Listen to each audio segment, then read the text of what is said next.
ਵਾਹਿਗੁਰੂ ਵਾਹਿਗੁਰੂ ਵਾਹਿਗੁਰੂ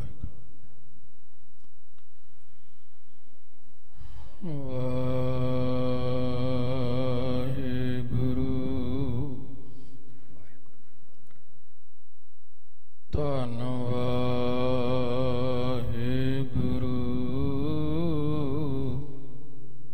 ਸਾਹਿਬ ਜੀ। ਗੁਰ ਨਾਨਕ ਪਗ ਪੰਕਜ ਬੰਦਨ ਪਗ ਪੰਕਜ ਬੰਦਨ ਸਿਮਰਉ ਅੰਗਦ ਦੁਖ ਨਿਕੰਦਨ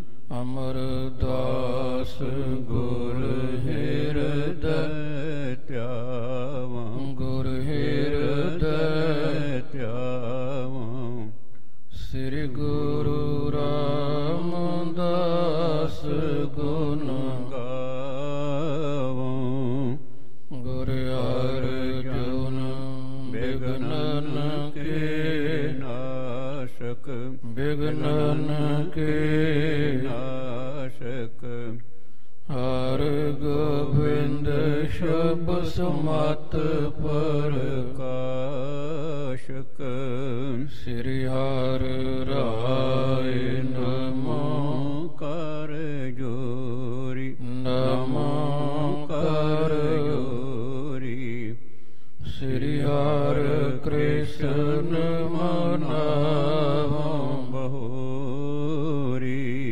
ਤੇਗ ਬਹਾਦਰ ਪਰਮ ਕਿਰਪਾਲਾ ਪਰਮ ਕਿਰਪਾਲਾ ਸ੍ਰੀ ਗੁਰੂ ਗੋਬਿੰਦ ਸਿੰਘ ਵਿਸਾਲਾ ਤਰੁ ਤਰਾ ਪਰ ਪੁਨ ਪੁਨ ਸੀਸਾ ਪੁਨ ਪੁਨ ਸੀਸਾ ਬੰਦਾ ਬਾਰ ਬਾਰ ਜਗਦੀਸ਼ਾ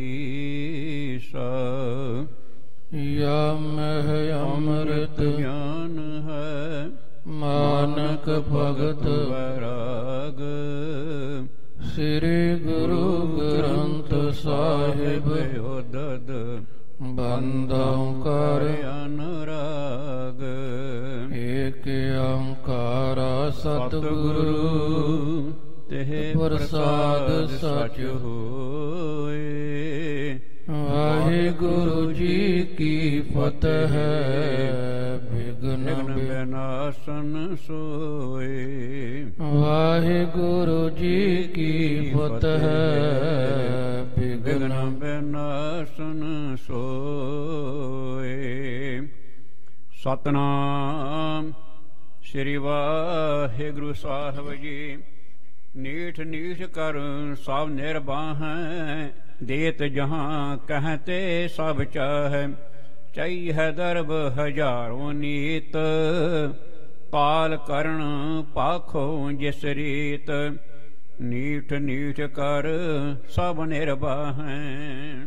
ਵਾਹਿਗੁਰੂ ਜੀ ਕਾ ਖਾਲਸਾ ਵਾਹਿਗੁਰੂ ਜੀ ਕੀ ਫਤਿਹ। ਪਤਿਤ ਪਾਵਨ ਕਿਰਪਾ ਨਿਧਾਨ ਕੋਟ ਬ੍ਰਹਮੰਡਾਂ ਦੇ ਮਾਲਕ ਸਾਹਿਬੇ ਕਮਾਲ ਸਰਬ ਸੁਖਦਾਇਕ ਲੋਕ ਪਰਲੋਕ ਦੇ ਸਹਾਇਕ ਸ਼ਬਦ ਗੁਰ ਪੀਰਾ ਗਹਿਰ ਗੰਭੀਰਾ ਬਿਨ ਸ਼ਬਦ ਜਗ ਬੋਰਾਨ। ਬਾਣੀ ਗੁਰੂ ਸ਼ਬਦ ਗੁਰੂ ਧੰਨ ਧੰਨ ਸ੍ਰੀ ਗੁਰੂ ਗ੍ਰੰਥ ਸਾਹਿਬ ਸੱਚੇ ਪਾਤਸ਼ਾਹ ਜੀ ਦੀ ਪਾਵਨ ਪਵਿੱਤਰ ਹਾਜ਼ੂਰੀ ਅੰਦਰ ਸੁਭਾਇਮਾਨ ਪਰਮ ਸਨਮਾਨ ਯੋਗ ਸਤਿਗੁਰਾਂ ਦੀ ਬਹੁਤ ਹੀ ਪਿਆਰ ਵਾਲੀ ਸ਼ਰਧਾ ਵਾਲੀ ਸਾਧ ਸੰਗਤ ਜੀਓ। ਵੱਡੇ ਭਾਗ ਨੇ ਅਸਾਂ ਸਾਰਿਆਂ ਦੇ ਜਿਨ੍ਹਾਂ ਨੂੰ ਸੰਧਿਆ ਵੇਲੇ ਦੇ ਦੀਵਾਨਾਂ ਦੇ ਅੰਦਰ ਸਤਿਗੁਰੂ ਜੀ ਦੇ ਪਾਵਨ ਦਰਬਾਰ ਦੀਆਂ ਹਾਜ਼ਰੀਆਂ ਭਰਨ ਦਾ, ਸਤ ਸੰਗ ਕਰਨ ਦਾ ਸੁਭਾਗ ਪ੍ਰਾਪਤ ਹੋਇਆ। ਬੜੀ ਭਾਵਨਾ ਦੇ ਨਾਲ ਆਪ ਜੀ ਨੇ ਗੁਰੂ ਸਵਾਰਿਆਂ ਤੋਂ ਕਲ ਯੁਗ ਮਹਿ ਕੀਰਤਨ ਪ੍ਰਧਾਨਾ ਗੁਰਮੁਖ ਜਪਿਆ ਲਾਏ ਧਿਆਨਾਂ ਦੇ ਬਚਨਾਂ ਅਨੁਸਾਰ ਅੰਮ੍ਰਿਤ ਬਾਣੀ ਦੇ ਮਨੋਹਰ ਕੀਰਤਨ ਸਰਵਣ ਕਰਕੇ ਮਨੁੱਖ ਜੀਵਨ ਦੇ ਬਹੁਮੁੱਲੇ ਫਲਾਂ ਨੂੰ ਸਫਲਿਆਂ ਬਣਾਇਆ। ਉਪਰੰਤ ਤਤ ਵਿਚਾਰੀ ਯਹ ਮਥੁਰਾ ਜਗ ਤਾਰਨ ਕਉ ਅਵਤਾਰ ਬਨਾਇਓ ਜਪਿਓ ਜਿਨ ਅਰਜੁਨ ਦੇਵ ਗੁਰੂ ਫਿਰ ਸੰਕਟ ਜੋਨ ਗਰਭ ਨ ਆਇਓ। ਧੰਨ ਧੰਨ ਸਾਹਿਬ ਸ੍ਰੀ ਗੁਰੂ ਅਰਜੁਨ ਦੇਵ ਮਹਾਰਾਜ ਜੀ ਦੇ ਪਵਿੱਤਰ ਇਤਿਹਾਸ ਦੀ ਚੱਲ ਰਹੀ ਲੜੀਵਾਰ ਵਿਚਾਰ ਦੇ ਅਨੁਸਾਰ ਕੱਲ ਦੇ ਦੀਵਾਨ ਅੰਦਰ ਆਪ ਜੀ ਨੇ ਸਰਵਣ ਕੀਤਾ ਕਿ ਸਰੋਵਰ ਪੱਕਾ ਕਰਨ ਦੀ ਕਾਰ ਸੇਵਾ ਸ੍ਰੀ ਅੰਮ੍ਰਿਤਸਰ ਸਾਹਿਬ ਜੀ ਦੀ ਪਵਿੱਤਰ ਧਰਤੀ ਤੇ ਧੰਨ ਗੁਰੂ ਅਰਜੁਨ ਦੇਵ ਮਹਾਰਾਜ ਜੀ ਕਰਵਾ ਰਹੇ ਨੇ। ਸਿੱਖਾਂ ਨੇ ਸਤਿਗੁਰਾਂ ਦੇ ਚਰਨਾਂ ਵਿੱਚ ਬੇਨਤੀ ਕੀਤੀ, ਮਹਾਰਾਜ ਕਿ ਇਹ ਜੋ ਮਸੰਦ ਨੇ ਜਿਨ੍ਹਾਂ ਨੂੰ ਤੁਸਾਂ ਨੇ ਸਾਰੀ ਜ਼ਿੰਮੇਵਾਰੀ ਸੌਂਪੀ ਹੈ ਕਿ ਬਾਹਰੋਂ ਜੋ ਕਾਰ ਭੇਟਾ ਆ ਰਹੀ ਹੈ, ਜੋ ਸੰਗਤਾਂ ਸੇਵਾ ਕਰ ਰਹੀਆਂ ਨੇ, ਭੇਟਾਵਾਂ ਅਰਪਣ ਕਰ ਰਹੀਆਂ ਨੇ, ਉਹ ਵੀ ਤੁਸਾਂ ਨੇ ਸਾਂਭਣੀਆਂ ਨੇ ਤੇ ਖਰਚਾ ਵੀ ਸਾਰਾ ਅਗਾਂ ਤੁਸਾਂ ਨੇ ਹੀ ਕਰਨਾ ਹੈ। ਮਹਾਰਾਜ ਉਹ ਸਹੀ ਜ਼ਿੰਮੇਵਾਰੀ ਨਿਭਾ ਨਹੀਂ ਰਹੇ। ਹਜ਼ੂਰ ਕਹਿੰਦੇ ਕਿਉਂ? ਕਹਿਣ ਲੱਗੇ ਸਤਿਗੁਰੂ ਪਤਾ ਨਹੀਂ ਕੀ ਕਾਰਨ ਹੈ, ਜਾਂ ਤੇ ਉਹਨਾਂ ਦੀ ਮੱਤ ਵਿੱਚ ਕੁਝ ਲਾਲਚ ਆ ਗਿਆ ਏ, ਕੋਈ ਲੋਭ ਵਾਲੀ ਬਿਰਤੀ ਅੰਦਰ ਉਹਨਾਂ ਦੇ ਪੈਦਾ ਹੋ ਗਈ ਹੈ ਕਿ ਉਹ ਜੋ ਇੱਟਾਂ ਲਗਾ ਰਹੇ ਨੇ ਸਰੋਵਰ ਦੀਆਂ ਪੌੜੀਆਂ ਪੱਕੀਆਂ ਕਰਨ ਦੇ ਲਈ, ਚੂਨੇ ਦੀ ਵਰਤੋਂ ਘੱਟ ਹੋ ਰਹੀ ਹੈ ਤੇ ਗਾਰੇ ਦੀ ਵਰਤੋਂ ਜ਼ਿਆਦਾ ਹੋ ਰਹੀ ਹੈ, ਤੇ ਗਾਰੇ ਨਾਲ ਕੀਤੀ ਚਣਾਈ ਕਿੰਨੀ ਕੁ ਦੇਰ ਮਹਾਰਾਜ ਕੱਢੇਗੀ। ਇਸ ਕਰਕੇ ਉਹਨਾਂ ਨੂੰ ਸਮਝਾਇਆ ਜਾਏ। ਸਤਿਗੁਰੂ ਜੀ ਉਹਨਾਂ ਨੂੰ ਬੁਲਾਉਂਦੇ ਨੇ, ਸਮਝਾਉਂਦੇ ਨੇ ਕਿ ਭਾਈ ਕੀ ਗੱਲ ਹੈ, ਤੁਸੀਂ ਸਰਫਾ ਕਿਉਂ ਕਰ ਰਹੇ ਹੋ? ਜਿੰਨਾ ਤਨ ਲੱਗਦਾ ਤੁਸੀਂ ਲਗਾਓ। ਗੁਰੂ ਨਾਨਕ ਦਾ ਘਰ ਹੈ, ਇਹ ਤੇ ਕੋਈ ਕਮੀ ਨਹੀਂ, ਕੋਈ ਘਾਟ ਨਹੀਂ ਹੈ। ਹੋਰ ਚੂਨਾ ਮੰਗਵਾਇਆ ਜਾਏ, ਜਿੰਨੀ ਕਾਰੀਗਰ ਸਮੱਗਰੀ ਚਾਹੁੰਦੇ ਨੇ ਉਨੀ ਪਹੁੰਚਾਈ ਜਾਏ ਤੇ ਪਕਿਆਈ ਦੇ ਨਾਲ ਇਹ ਸਾਰਾ ਕਾਰਜ ਹੋਣਾ ਚਾਹੀਦਾ ਹੈ। ਸਤਿਗੁਰੂ ਜੀ ਜਦੋਂ ਇਹ ਗੱਲ ਕਹਿੰਦੇ ਨੇ, ਮਸੰਦ ਅੱਗੋਂ ਆਪਣੀ ਸਫਾਈ ਦਿੰਦੇ ਹੋਏ ਮਹਾਰਾਜ ਜੀ ਨੂੰ ਇਸ ਤਰ੍ਹਾਂ ਆਖਦੇ ਨੇ। ਅੱਗੇ ਦੀ ਵਾਰਤਾ ਨੂੰ ਭਾਈ ਸਾਹਿਬ ਭਾਈ ਸੰਤੋਖ ਸਿੰਘ ਜੀ ਆਪਣੀ ਕਲਮ ਦੇ ਦੁਆਰਾ ਇਸ ਤਰ੍ਹਾਂ ਲਿਖਦੇ ਹਨ ਜੀ। ਸਤਨਾਮ ਸ੍ਰੀ ਵਾਹਿਗੁਰੂ ਸਾਹਿਬ ਜੀ। ਨੀਠ ਨੀਠ ਕਰ ਸਭ ਨਿਰਬਾਹੈ, ਦੇਤ ਜਹਾਂ ਕਹਤੇ ਜਬ ਚਾਹੈ। ਕਹਿਣ ਲੱਗੇ ਮਹਾਰਾਜ ਵੀ ਇਹ ਖਰਚਾ ਹੋ ਰਿਹਾ ਬਹੁਤ, ਤਨ ਲੱਗ ਰਿਹਾ ਬਹੁਤ ਜ਼ਿਆਦਾ, ਤੇ ਇਕੱਲਾ ਇਹ ਸਰੋਵਰ ਦੀ ਸੇਵਾ ਹੀ ਨਹੀਂ, ਗੁਰੂ ਘਰ ਅੰਦਰ ਹੋਰ ਵੀ ਬੜੇ ਖਰਚੇ ਨੇ। ਲੰਗਰ ਦਾ ਖਰਚਾ ਹੈ, ਸੰਗਤਾਂ ਆ ਰਹੀਆਂ ਨੇ, ਉਹਨਾਂ ਦੇ ਰਹਿਣ ਦਾ ਪ੍ਰਬੰਧ ਉਹ ਵੀ ਖਰਚਾ। ਪਰ ਜਿਹੜੇ ਸੇਵਕ ਸੇਵਾਦਾਰ ਆ ਰਹੇ ਨੇ, ਜਿਹੜੇ ਜਥੇ ਲੈ ਕੇ ਆਉਂਦੇ ਨੇ, ਉਹਨਾਂ ਨੂੰ ਸਿਰੋਂ ਪਾਉ ਦੇਣੇ, ਮਾਨ ਸਨਮਾਨ ਕਰਨਾ, ਇਹ ਵੀ ਖਰਚਾ ਮਹਾਰਾਜ। ਔਰ ਬਹੁਤ ਚੀਜ਼ਾਂ ਹੋਰ ਵੀ ਜਿਹੜੀਆਂ ਖਰੀਦਣੀਆਂ ਪੈਂਦੀਆਂ ਨੇ। ਇਸ ਕਰਕੇ ਬਹੁਤ ਧਨ ਚਾਹੀਦਾ, ਬਹੁਤ ਮਾਇਆ ਚਾਹੀਦੀ ਹੈ। ਨੀਠ ਨੀਠ ਕਰ ਸਭ ਨਿਰਬਾਹ ਹੈ। ਮਹਾਰਾਜ ਬੜੀ ਮੁਸ਼ਕਲ ਦੇ ਨਾਲ ਸੰਕੋਚ ਕਰ ਕਰਕੇ ਅਸੀਂ ਇਹ ਕੰਮ ਚਲਾ ਰਹੇ ਹਾਂ, ਇਹ ਨਿਰਬਾਹ ਚਲਾ ਰਹੇ ਹਾਂ। ਉਹ ਇਹ ਮਸੰਦਾਂ ਦੀ ਭਾਵਨਾ ਕਹਿੰਦੇ ਨੇ ਅਸੀਂ ਚਲਾ ਰਹੇ ਹਾਂ, ਪਰ ਇਹ ਨਹੀਂ ਪਿਆਰਿਓ, ਇਹ ਗੁਰੂ ਦਾ ਘਰ ਹੈ ਤੇ ਇਨਸਾਨ ਨਹੀਂ ਚਲਾਉਂਦਾ, ਇਹ ਗੁਰੂ ਦੇ ਕਾਰਜ ਨੇ। ਇਹ ਵੀ ਇੱਕ ਪਿਆਰ ਇਨਸਾਨ ਦੇ ਮਨ ਵਿੱਚ ਵਹਿਮ ਹੁੰਦਾ, ਭਰਮ ਹੁੰਦਾ ਕਿ ਇਹ ਮੇਰੇ ਕਰਕੇ ਹੋ ਰਿਹਾ, ਇਹ ਮੇਰੇ ਕਰਕੇ ਚੱਲ ਰਿਹਾ। ਜੇ ਮੈਂ ਨਾ ਹੁੰਦਾ ਤੇ ਇਦਾਂ ਨਹੀਂ ਸੀ ਹੋਣਾ, ਜੇ ਮੈਂ ਨਾ ਹੋਵਾਂ ਇਦਾਂ ਹੋ ਹੀ ਨਹੀਂ ਸਕਦਾ। ਇਹ ਮਨੁੱਖ ਦੇ ਮਨ ਦਾ ਇੱਕ ਵਹਿਮ ਹੈ ਜੀ, ਭਰਮ ਹੈ। ਕਈ ਵਾਰੀ ਅਸੀਂ ਇਹ ਖਿਆਲ ਕਰਨੇ ਆ ਕਿ ਇਹ ਘਰ ਮੇਰੇ ਕਰਕੇ ਚੱਲਦਾ ਪਿਆ, ਕੋਈ ਕਹਿੰਦਾ ਕਿ ਸ਼ਹਿਰ ਮੇਰੇ ਕਰਕੇ ਚੱਲਦਾ ਪਿਆ, ਕੋਈ ਕਹਿੰਦਾ ਕਿ ਦੇਸ਼ ਮੇਰੇ ਕਰਕੇ ਚੱਲਦਾ ਪਿਆ, ਜੇ ਮੈਂ ਨਾ ਹੋਵਾਂ ਤੇ ਦੇਸ਼ ਹੀ ਨਾ ਚੱਲੇ। ਕੋਈ ਕਹਿੰਦਾ ਫੈਕਟਰੀ ਮੇਰੇ ਕਰਕੇ ਚੱਲਦੀ ਪਈ ਹੈ, ਇਹ ਕਾਰੋਬਾਰ ਮੇਰੇ ਕਰਕੇ ਚੱਲਦਾ ਪਿਆ, ਜਥੇਬੰਦੀ ਮੇਰੇ ਕਰਕੇ ਚੱਲਦੀ ਪਈ ਹੈ। ਤੇ ਕਈ ਵਾਰੀ ਮਨ ਵਿੱਚ ਇੰਨਾ ਹਉਮੈ ਆ ਜਾਂਦੀ ਹੈ ਕਿ ਇਨਸਾਨ ਕਹਿੰਦਾ ਗੁਰਦੁਆਰਾ ਵੀ ਮੇਰੇ ਕਰਕੇ ਚੱਲਦਾ ਪਿਆ। ਪਰ ਬੇਨਤੀ ਕਰੇ, ਗੁਰੂ ਨਾਨਕ ਦਾ ਘਰ ਹੈ। ਇਹ ਕੋਈ ਵਿਅਕਤੀ ਸੋਚੇ ਕਿ ਗੁਰੂ ਦਾ ਘਰ ਮੇਰੇ ਕਰਕੇ ਚੱਲਦਾ ਪਿਆ, ਮੈਂ ਨਾ ਹੋਵਾਂ, ਇਹਦਾ ਪ੍ਰਬੰਧ ਹੀ ਨਾ ਹੋਊਗਾ ਜੀ, ਐ ਨਾ ਹੋਵੇਗਾ, ਨਾ, ਬਿਲਕੁਲ ਨਹੀਂ। ਇਹ ਮਸੰਦਾਂ ਦੇ ਮਨ ਦਾ ਭਰਮ ਹੈ। ਉਹ ਕਹਿੰਦੇ ਮਹਾਰਾਜ ਇਹ ਨੀਠ ਨੀਠ ਕਰ ਸਭ ਨਿਰਬਾਹ ਹੈ।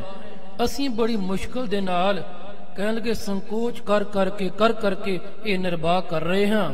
ਤੇ ਫਿਰ ਜਿੱਥੇ ਵੀ ਇਹ ਰਾਜ ਮਿਸਤਰੀ ਕਹਿੰਦੇ ਨੇ ਇਹਨਾਂ ਨੂੰ ਅਸੀਂ ਦਿੰਨੇ ਆ, ਇਹਨੂੰ ਖਰਚਾ ਵੀ ਦਈਦਾ ਹੈ, ਜਿੰਨਾ ਸਮਾਨ ਚਾਹੀਦਾ ਅਸੀਂ ਇਹਨਾਂ ਨੂੰ ਪਹੁੰਚਾਉਂਦੇ ਹਾਂ ਜੀ। ਚਾਹੀਏ ਦਰਬ ਹਜ਼ਾਰ ਹੋ ਨੀਤ, ਪਾਲ ਕਰਨ ਭਖ ਹੋ ਜਿਸ ਰੀਤ। ਤੇ ਮਹਾਰਾਜ ਜਿਸ ਢੰਗ ਨਾਲ ਤੁਸੀਂ ਕਹਿ ਰਹੇ ਹੋ ਨਾ ਵੀ ਸਰੋਵਰ ਤਿਆਰ ਕਰਨਾ, ਇਹਨਾਂ ਪੱਕਾ ਕਰਨਾ, ਤੇ ਇਹਨੂੰ ਪੱਕਿਆਂ ਕਰਨ ਦੇ ਲਈ ਧਨ ਬਹੁਤ ਚਾਹੀਦਾ, ਫਿਰ ਤੇ ਖਰਚਾ ਬਹੁਤ ਹੋਵੇਗਾ। ਜਿੰਨਾ ਖਰਚਾ ਹੋਣਾ ਇਹਨਾਂ ਆ ਨਹੀਂ ਰਿਹਾ। ਪਰ ਕਮਲਿਓ ਤੁਸੀਂ ਨਹੀਂ ਜਾਣਦੇ ਕਿ ਜਿਸ ਕਾ ਕਾਰਜ ਤਿਨ ਹੀ ਕੀਆ, ਮਾਨਸ ਕਿਆ ਵਿਚਾਰਾ ਰਾਮ। ਇਹ ਜਿਸ ਗੁਰੂ ਦਾ ਕਾਰਜ ਉਹਨੇ ਆਪੇ ਕਰਨਾ ਹੈ। ਤੁਸੀਂ ਤੇ ਕੇਵਲ ਐਵੇਂ ਇੱਕ ਬਹਾਨਾ ਪਏ ਬਣਦੇ ਹੋ। ਤੁਹਾਨੂੰ ਤੇ ਕੇਵਲ ਇੱਕ ਮਹਾਰਾਜ ਨੇ ਸੇਵਾ ਦਿੱਤੀ ਹੈ ਵੀ ਚਲੋ ਤੁਸੀਂ ਸੇਵਾ ਕਰਕੇ ਆਪਣਾ ਜਨਮ ਸਫਲਾ ਕਰ ਲਓ, ਵਰਨਾ ਤੁਸੀਂ ਨਾ ਹੋਵੋਗੇ ਇਹ ਕਾਰਜ ਰੁਕਦੇ ਨੇ ਜੀ। ਪਿਆਰ, ਇਹ ਗੁਰੂ ਨਾਨਕ ਦਾ ਕਾਰ ਹੈ। ਇਹ ਤੇ ਸਭ ਕੁਝ ਆਪਣੇ ਆਪ ਚੱਲੀ ਜਾਂਦਾ, ਮੇਰਾ ਮਾਲਕ ਆਪੇ ਕਰਵਾਈ ਜਾਂਦਾ ਏ। ਪਰ ਇਹ ਕਹਿੰਦੇ ਨੇ ਸਤਿਗੁਰੂ, ਜਿਸ ਢੰਗ ਨਾਲ ਤੁਸੀਂ ਕਹਿ ਰਹੇ ਹੋ ਨਾ ਕਿ ਇਹ ਇੰਨਾ ਪੱਕਾ ਤਾਲ ਕਰਾਉਣਾ ਤੇ ਫਿਰ ਤੇ ਖਰਚਾ ਬਹੁਤ ਆਉਣਾ ਹੈ ਜੀ। ਬੜੇ ਯਤਨ ਤੇ ਚੂਨੋ ਹੋਏ, ਬਹੁਰ ਮਸਾਲੇ ਭਖ ਹੈ ਜੋਏ। ਮਹਾਰਾਜ ਬੜੇ ਯਤਨਾਂ ਦੇ ਨਾਲ ਇਹ ਚੂਨਾ ਤਿਆਰ ਕੀਤਾ ਜਾਂਦਾ ਹੈ। ਇਕੱਲਾ ਚੂਨਾ ਹੀ ਨਹੀਂ, ਫਿਰ ਇਹਨਾਂ ਦੇ ਵਿੱਚ ਹੋਰ ਬੜੀ ਸਮੱਗਰੀ ਮਿਲਾਈ ਜਾਂਦੀ ਹੈ। ਹੋਰ ਕਈ ਪ੍ਰਕਾਰ ਜਿਹੜੇ ਮਸਾਲੇ ਨੇ ਉਹ ਫਿਰ ਇਹਦੇ ਚ ਪਾਉਣੇ ਪੈਂਦੇ ਨੇ। ਜੋ ਰਾਜ ਮਿਸਤਰੀ, ਜੋ ਕਾਰੀਗਰ ਕਹਿੰਦੇ ਨੇ, ਉਹ ਸਾਰੇ ਅਸੀਂ ਲਿਆ ਕੇ ਦਿੰਦੇ ਹਾਂ ਜੀ। ਦਰਬ ਖਰਚ ਸੋ ਬੀਚ ਮਿਲਾਵੈ, ਬਹੁ ਨਰ ਮਿਲ ਹੈ ਤਬੈ ਬਨ ਆਵੈ। ਧਨ ਖਰਚ ਕੇ, ਮਾਇਆ ਖਰਚ ਕੇ, ਉਹ ਫਿਰ ਜਿਹੜੀ ਜਿਹੜੀ ਚੀਜ਼ ਦੀ ਬਾਰੇ ਸਾਨੂੰ ਕਹਿੰਦੇ ਨੇ ਵੀ ਆਹ ਲੈ ਕੇ ਆਓ, ਆਹ ਲੈ ਕੇ ਆਓ, ਉਹੀ ਅਸੀਂ ਵਸਤੂਆਂ ਲਿਆਉਨੇ ਆ। ਉਹ ਫਿਰ ਇਹ ਚੂਨੇ ਵਿੱਚ ਮਸਾਲੇ ਲਿਆ ਕੇ ਉਹ ਮਿਲਾਉਨੇ ਆ। ਬਹੁਤ ਸਾਰੇ ਮਨੁੱਖ ਰਲ ਕੇ ਇਹ ਕੰਮ ਕਰ ਰਹੇ ਹਨ ਜੀ। ਹਿਰਦਾ ਮਸੰਦਨ ਕੋ ਲਾਗੂ ਜਾਣਿਓ, ਸ਼੍ਰੀ ਮੁਖ ਤੇ ਤਬ ਬਾਕ ਬਖਾਨਿਓ। ਤੇ ਕਹਿਣ ਲੱਗੇ ਨਾਲ ਮਹਾਰਾਜ ਹੋਰ ਵੀ ਬਹੁਤ ਸਾਰੇ ਵਿਅਕਤੀ ਰਲ ਜਾਣ ਤੇ ਫਿਰ ਇਹ ਕਾਰਜ ਹੋ ਸਕਦਾ ਹੈ। ਸਤਿਗੁਰੂ ਮਹਾਰਾਜ ਜੀ ਨੇ ਵੇਖਿਆ ਵੀ ਜਿਹੜੇ ਇਹ ਮਸੰਦ ਨੇ ਇਹਨਾਂ ਦਾ ਦਿਲ ਬੜਾ ਛੋਟਾ ਹੈ, ਇਹਨਾਂ ਦਾ ਹਿਰਦਾ ਬਹੁਤ ਛੋਟਾ ਹੈ। ਬੇਨਤੀ ਕਰਾਂ ਪਿਆਰਿਓ, ਗੁਰੂ ਨਾਨਕ ਦੇ ਘਰ ਦੀ ਸੇਵਾ ਨਿਭਾਉਣ ਵਾਲਿਆਂ ਦਾ ਜਿੰਨਾ ਦਿਲ ਵੱਡਾ ਹੋਵੇਗਾ, ਦਿਲ ਖੁੱਲਾ ਹੋਵੇਗਾ ਨਾ ਜੀ ਪਿਆਰਿਓ, ਉਹਨੇ ਹੀ ਉਸ ਗੁਰੂ ਘਰ ਦੇ ਵਿੱਚ ਅੰਨ ਅਨਾਜ ਦੇ ਢੇਰ ਲੱਗ ਜਾਣਗੇ, ਭੰਡਾਰ ਅੰਬਾਰ ਲੱਗ ਜਾਣਗੇ, ਕਦੇ ਕਮੀ ਨਹੀਂ ਆਏਗੀ ਜੀ। ਸੱਚੀ ਗੱਲ ਹੈ। ਜਿੰਨਾ ਅਸੀਂ ਸੰਗਤਾਂ ਦੀ, ਸਿੱਖਾਂ ਦੀ ਸਹੂਲਤ ਲਈ ਵੱਧ ਤੋਂ ਵੱਧ ਖਰਚ ਕਰਾਂਗੇ, ਗੁਰੂ ਘਰ ਵਿੱਚ ਉਹਨਾਂ ਵੱਧ ਆਏਗਾ, ਉਹਨਾਂ ਵੱਧ ਆਏਗਾ। ਤੇ ਜਿੰਨਾ ਕੋਈ ਇਹਨੂੰ ਜਮਾ ਕਰਨ ਦਾ ਯਤਨ ਕਰੇਗਾ ਨਾ ਕਿ ਮੈਂ ਜੋੜ ਲਵਾਂ, ਜਮਾ ਕਰਾਂ ਤੇ ਖਰਚਾ ਨਾ, ਪਿਆਰ ਉਹਨਾਂ ਪਰ ਘਟੇਗਾ। ਇਹ ਘਟੇਗਾ, ਸੱਚੀ ਗੱਲ ਹੈ ਜੀ। ਔਰ ਤੁਸੀਂ ਇਹ ਬਿਲਕੁਲ ਆਪ ਤੁਸੀਂ ਨਿਰਣਾ ਕਰਕੇ ਦੇਖ ਲੈਣਾ ਜੀ। ਜਿਨ੍ਹਾਂ ਗੁਰੂ ਘਰਾਂ ਵਿੱਚ ਸੰਗਤਾਂ ਦੇ ਲਈ ਬਹੁਤ ਸਹੂਲਤਾਂ ਨੇ, ਉਹਨਾਂ ਦਾ ਖਿਆਲ ਰੱਖਿਆ ਜਾਂਦਾ ਹੈ, ਸੰਗਤਾਂ ਦੀ ਸੇਵਾ ਦੇ ਲਈ ਕੋਈ ਕਮੀ ਨਹੀਂ ਰਹਿਣ ਦਿੱਤੀ ਜਾਂਦੀ। ਉੱਥੇ ਗੁਰੂ ਪ੍ਰੇਰਣਾ ਦਿੰਦਾ ਹੈ, ਸੰਗਤਾਂ ਵੱਧ ਲੈ ਕੇ ਆਉਂਦੀਆਂ ਨੇ। ਔਰ ਖੈਰ ਗੁਰੂ ਕਿਰਪਾ ਕਰੇ, ਜਦੋਂ ਇਹਨਾਂ ਨੇ ਇਹ ਗੱਲ ਕਹੀ, ਮਹਾਰਾਜ ਜਾਣਦੇ ਨੇ ਇਹਨਾਂ ਮਸੰਦਾਂ ਦਾ ਦਿਲ ਬੜਾ ਛੋਟਾ ਲੱਗਦਾ ਹੈ। ਇਹਨਾਂ ਨੂੰ ਕੋਈ ਪੂਰਨ ਭਰੋਸਾ ਨਹੀਂ ਰਿਹਾ, ਇਹਨਾਂ ਨੂੰ ਗੁਰੂ ਤੇ ਕੋਈ ਯਕੀਨ ਨਹੀਂ ਰਿਹਾ। ਸਤਿਗੁਰ ਮਹਾਰਾਜ ਆਪਣੇ ਮੁਖ ਤੋਂ ਫਿਰ ਇਹਨਾਂ ਨੂੰ ਕਹਿੰਦੇ ਹਨ ਜੀ। ਪੂਰਨ ਖੀਸਾ ਨਿਤ ਸਤਿਗੁਰ ਕੋ ਕਰੋ ਉਦਾਰ ਆਪਣੇ ਔਰ ਕੋ। ਹਜ਼ੂਰ ਜੀ ਕਹਿਣ ਲੱਗੇ ਓਏ ਆਪਣਾ ਦਿਲ ਖੁੱਲਾ ਕਰੋ, ਆਪਣਾ ਹਿਰਦਾ ਵੱਡਾ ਕਰੋ, ਇਨੀ ਕੰਜੂਸੀ ਨਾ ਕਰੋ, ਗੁਰੂ ਨਾਨਕ ਤੇ ਭਰੋਸਾ ਰੱਖੋ। ਮਹਾਰਾਜ ਕਹਿੰਦੇ ਪੂਰਨ ਖੀਸਾ ਨਿਤ ਸਤਿਗੁਰ ਕੋ। ਸਤਿਗੁਰ ਜੀ ਦੀ ਜੇਬ ਇਹ ਸਦਾ ਭਰੀ ਰਹਿੰਦੀ ਹੈ, ਪੂਰਨ ਰਹਿੰਦੀ ਹੈ, ਇਹ ਕਦੇ ਊਣੀ ਨਹੀਂ ਹੁੰਦੀ, ਇਹਦੇ ਅੰਦਰ ਕਦੇ ਟੋਟਾ ਨਹੀਂ ਆਉਂਦੀ। ਇਹ ਉਸ ਗੁਰੂ ਨਾਨਕ ਦਾ ਘਰ ਹੈ ਜਿਹੜਾ ਬਾਬਾ ਨਾਨਕ ਜੀ ਕਹਿੰਦਾ ਕਿ ਦੱਦਾ ਦਾਤਾ ਏਕ ਹੈ, ਸਭ ਕੋ ਦੇਵਨ ਹਾਰ ਦੇਂਦੇ ਟੋਟ ਨ ਆਵੀ ਅਗਨਤ ਪਰੇ ਭੰਡਾਰ।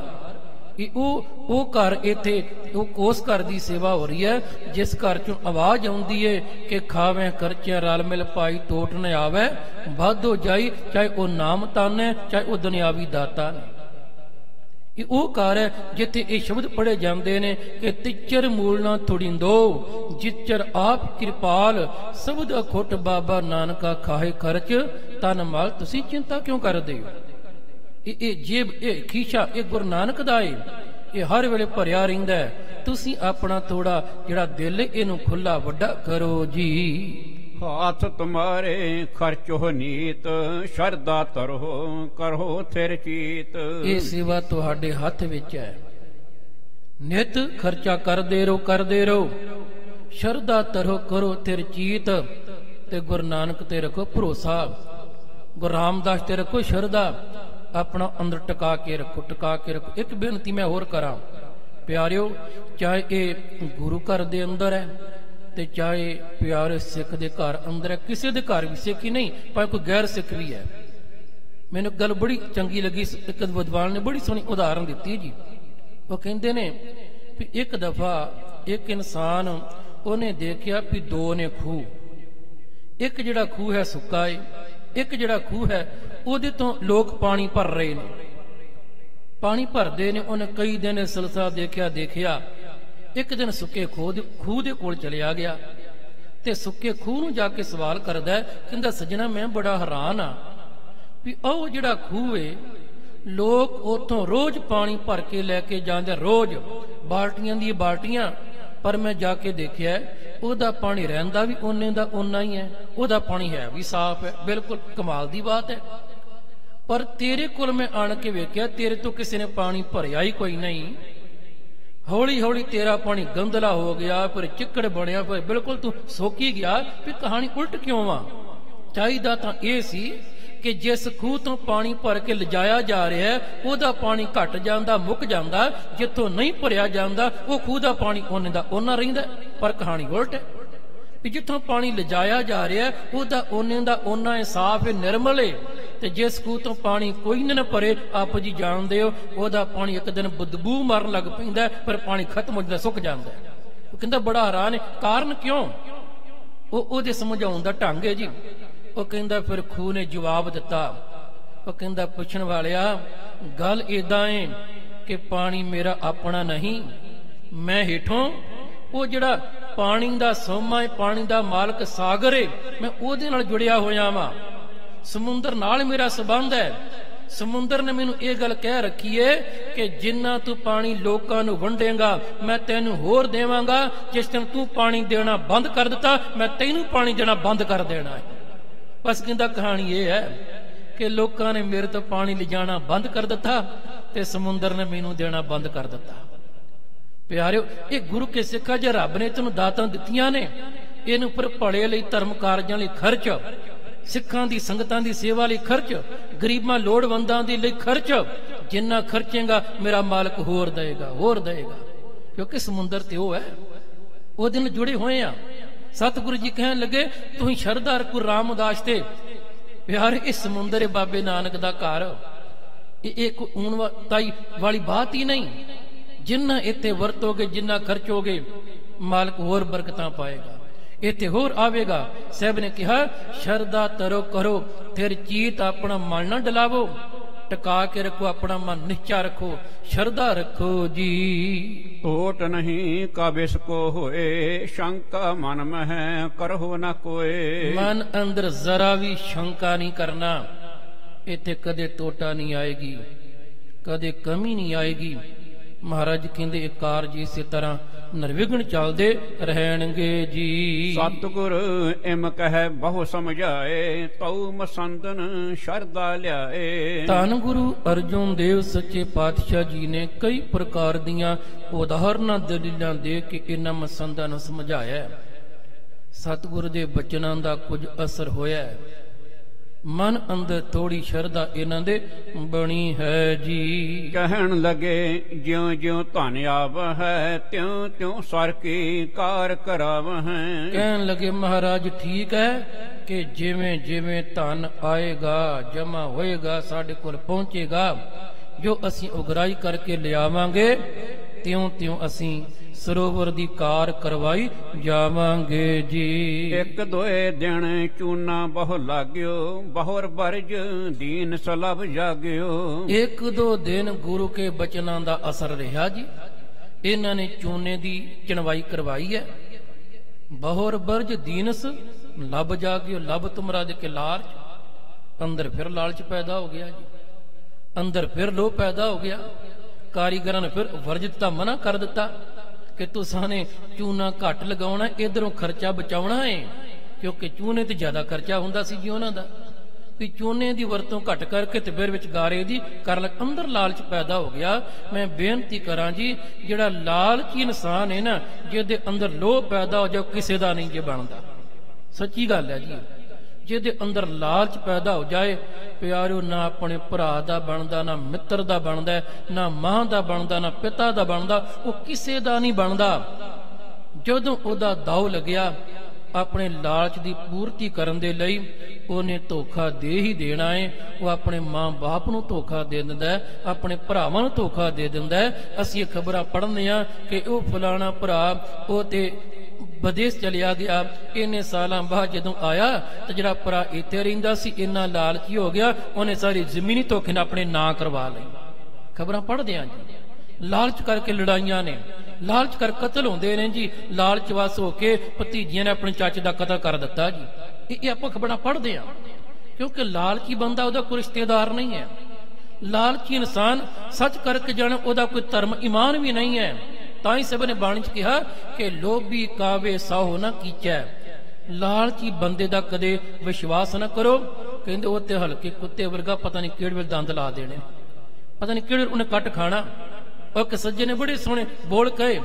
ਉਹ ਕਹਿੰਦਾ ਹੈ ਖੁਦਾਇਆ ਹਵਸ਼ ਕੇ ਬੰਦੇ ਵਫਾ ਕੋ ਵੇਚ ਦੇਤੇ हैं खुदा के घर की क्या कहते हो वो ते खुदा को बेच देते हैं।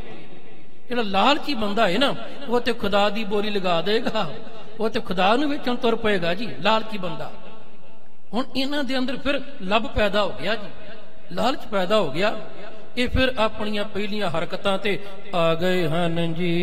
ਇੱਕ ਈਟ ਹੀ ਬਹੁਰ ਲਗਾਵੇਂ ਪੀਛੇ ਕਰਦਮ ਸਗਰੋ ਪਾਵੇਂ। ਇਹ ਕੀ ਕਰਦੇ ਨੇ ਕਿ ਇੱਟਾਂ ਦਾ ਜਿਹੜਾ ਇੱਕ ਅੱਧਾ ਵਾਰ ਉਹ ਚੂਨੇ ਦਾ ਲਗਾ ਦਿੰਦੇ ਨੇ ਤੇ ਬਾਕੀ ਫਿਰ ਗਾਰੇ ਦੇ ਲਗਾਉਣ ਲੱਗ ਪੈਂਦੇ ਹਨ ਜੀ। ਕਰੇ ਮਸੰਦ ਕਾਰ ਕਰਵਾਵੇਂ ਧਨ ਲਗ ਲਗੇ ਤਥਾ ਸਮਝਾਵੇਂ। ਤੇ ਫਿਰ ਇਹ ਜਿਹੜੇ ਮਸੰਦ ਨੇ ਪਿਆਰਿਓ ਆਪ ਖਲੋਤੇ ਰਹਿੰਦੇ ਨੇ ਕਾਰੀਗਰਾਂ ਦੇ ਸਿਰ ਤੇ। ਉਹਨ ਕਹੀ ਜਾਂਦੇ ਨੇ ਕਿ ਇਹ ਇਸ ਢੰਗ ਦੇ ਨਾਲ ਤੁਸੀਂ ਆਮ ਇਵੇਂ ਕਰਨਾ ਇਵੇਂ ਗਾਰਾ ਲਗਾਉਣਾ ਇਹ ਚੂਨਾ ਘੱਟ ਲਗਾਉਣਾ ਪਾਵੇ। ਉਹ ਚਾਹੁੰਦੇ ਨੇ ਕਿ ਖਰਚਾ ਘੱਟ ਹੋਵੇ ਕਿਸੇ ਨਾ ਕਿਸੇ ਤਰੀਕੇ ਜਿਹੜਾ ਧਨ ਹੈ ਉਹ ਥੋੜਾ ਲੱਗੇ। ਅਸਲ ਵਿੱਚ ਉਹ ਆਪ ਖਾਣਾ ਚਾਹੁੰਦੇ ਨੇ। ਲਾਲਚ ਪੈਦਾ ਹੋ ਗਿਆ ਨਾ ਜੀ ਲਾਲਚ ਪੈਦਾ ਹੋ ਗਿਆ। ਅੱਜ ਵੀ ਹੈ ਪਿਆਰਿਓ। ਇਹ ਚਲੋ ਇੱਥੇ ਤੇ ਬਾਬੇ ਦੀ ਕਿਰਪਾ ਹੈ ਨਾ ਆਪਾਂ ਪੰਜਾਬ ਇੰਡੀਆ ਦੇਖਦੇ ਹਾਂ ਕਿ ਜਿਨ੍ਹਾਂ ਦੇ ਮਨਾਂ 'ਚ ਉੱਥੇ ਵੀ ਲਾਲਚ ਪੈਦਾ ਹੋ ਗਿਆ ਹੈ ਨਾ ਅੱਜ ਵੀ ਮਸੰਦ ਮੁੱਕ ਥੋੜੀ ਗਏ ਨੇ ਜੀ। ਸਰੀਰ ਕਰਕੇ ਮੁੱਕੇ ਰੂਹਾਂ ਤੇ ਫਿਰ ਆ ਗਈਆਂ ਉਹਨਾਂ ਦੀਆਂ। ਸਾਰੇ ਨਹੀਂ ਵਿੱਚ ਬੜੇ ਨੇ ਗੁਰਮੁਖ ਪਿਆਰੇ ਜੋ ਭਾਵਨਾ ਨਾਲ ਸੇਵਾ ਕਰਨ ਵਾਲੇ ਨੇ ਜੋ ਗੁਰੂ ਘਰ ਦੀ ਬਹੁਤ ਸੇਵਾ ਕਰਦੇ ਨੇ ਭਾਵਨਾ ਨਾਲ। ਪਰ ਕੁਝ ਇਹੋ ਜਿਹੇ ਵੀ ਨੇ ਉਹ ਕਹਿੰਦੇ ਨੇ ਬਸ ਇਹ ਗੁਰੂ ਘਰ ਦਾ ਖਰਚਾ ਘੱਟ ਹੋਣਾ ਚਾਹੀਦਾ ਬਸ ਆਪਣੀਆਂ ਜੇਬਾਂ 'ਚ ਪੈਣਾ ਚਾਹੀਦਾ। ਉਹ ਵੀ ਏਦਾਂ ਕਰਦੇ ਹੋਇਆ ਕਿ ਹੁਣ ਇਹ ਜਿਹੜੇ ਨੇ ਫਿਰ ਉਸੇ ਤਰ੍ਹਾਂ ਕਰਨ ਲੱਗ ਪਏ ਨੇ। ਇੱਕ ਦੋ ਇੱਟਾਂ ਜਿਹੜੀਆਂ ਨੇ ਉਹ ਚੂਨੇ ਦੀਆਂ ਲਗਾ ਕੇ ਤੇ ਬਾਅਦ ਚ ਗਾਰਾ ਲਗਾਉਣ ਲੱਗ ਪੈਂਦੇ ਨੇ। ਇਹ ਧਨ ਬਚਾਉਣਾ ਚਾਹੁੰਦੇ ਨੇ, ਖਰਚਾ ਘੱਟ ਹੋਵੇ ਤੇ ਸਾਨੂੰ ਬਚਤ ਜ਼ਿਆਦਾ ਹੋ ਜਾਵੇ ਜੀ। ਨਿਗੜਤ ਨਹੁ ਕੇ ਥਿਤ ਨਿਤਰ ਹੈ, ਕਰਹਿ ਕਾਰ ਸਰਸੋਂ ਜਿਮ ਕਹੈ। ਉਹਨਾਂ ਦੇ ਸਿਰ ਤੇ ਹਰ ਵੇਲੇ ਖਲੋਤੇ ਰਹਿੰਦੇ ਨੇ ਕਾਰੀਗਰਾਂ ਦੇ, ਮਿਸਤਰੀਆਂ ਦੇ, ਰਾਜਗੀਰ ਜਿਹੜੇ ਰਾਜ ਮਿਸਤਰੀ ਨੇ ਉਹਨਾਂ ਨੂੰ ਆਪਣੀ ਮਰਜ਼ੀ ਨਹੀਂ ਕਰਨ ਦਿੰਦੇ। ਉਹਨਾਂ ਨੂੰ ਜਿਵੇਂ ਕਹਿੰਦੇ ਨੇ ਫਿਰ ਉਹ ਉਵੇਂ ਹੀ ਕਰਦੇ ਹਨ ਜੀ। ਦੇਨ ਲੈਨ ਸਗਰੋ ਵਿਵਹਾਰ, ਕਰਹਿ ਮਸੰਦ ਸਦਾ ਅਸਕਾਰ। ਲੈਣ ਦੇਣ ਦਾ ਜਿਹੜਾ ਸਾਰਾ ਕਾਰ ਵਿਹਾਰ ਹੈ ਉਹ ਸਾਰਾ ਮਹਾਰਾਜ ਨੇ ਇਹਨਾਂ ਨੂੰ ਸੇਵਾ ਸੌਂਪੀ ਹੈ, ਪਰ ਇਹ ਸੇਵਾ ਨਹੀਂ ਸਮਝ ਰਹੇ।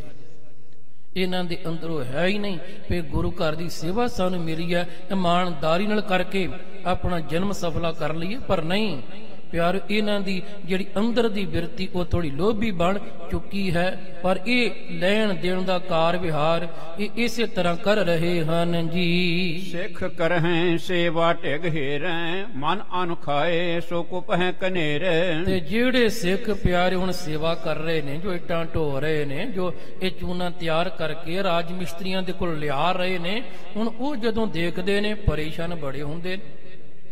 ਉਹਨਾਂ ਦੇ ਮਨ ਵਿੱਚ ਰੋਸ ਬੜਾ ਹੁੰਦਾ।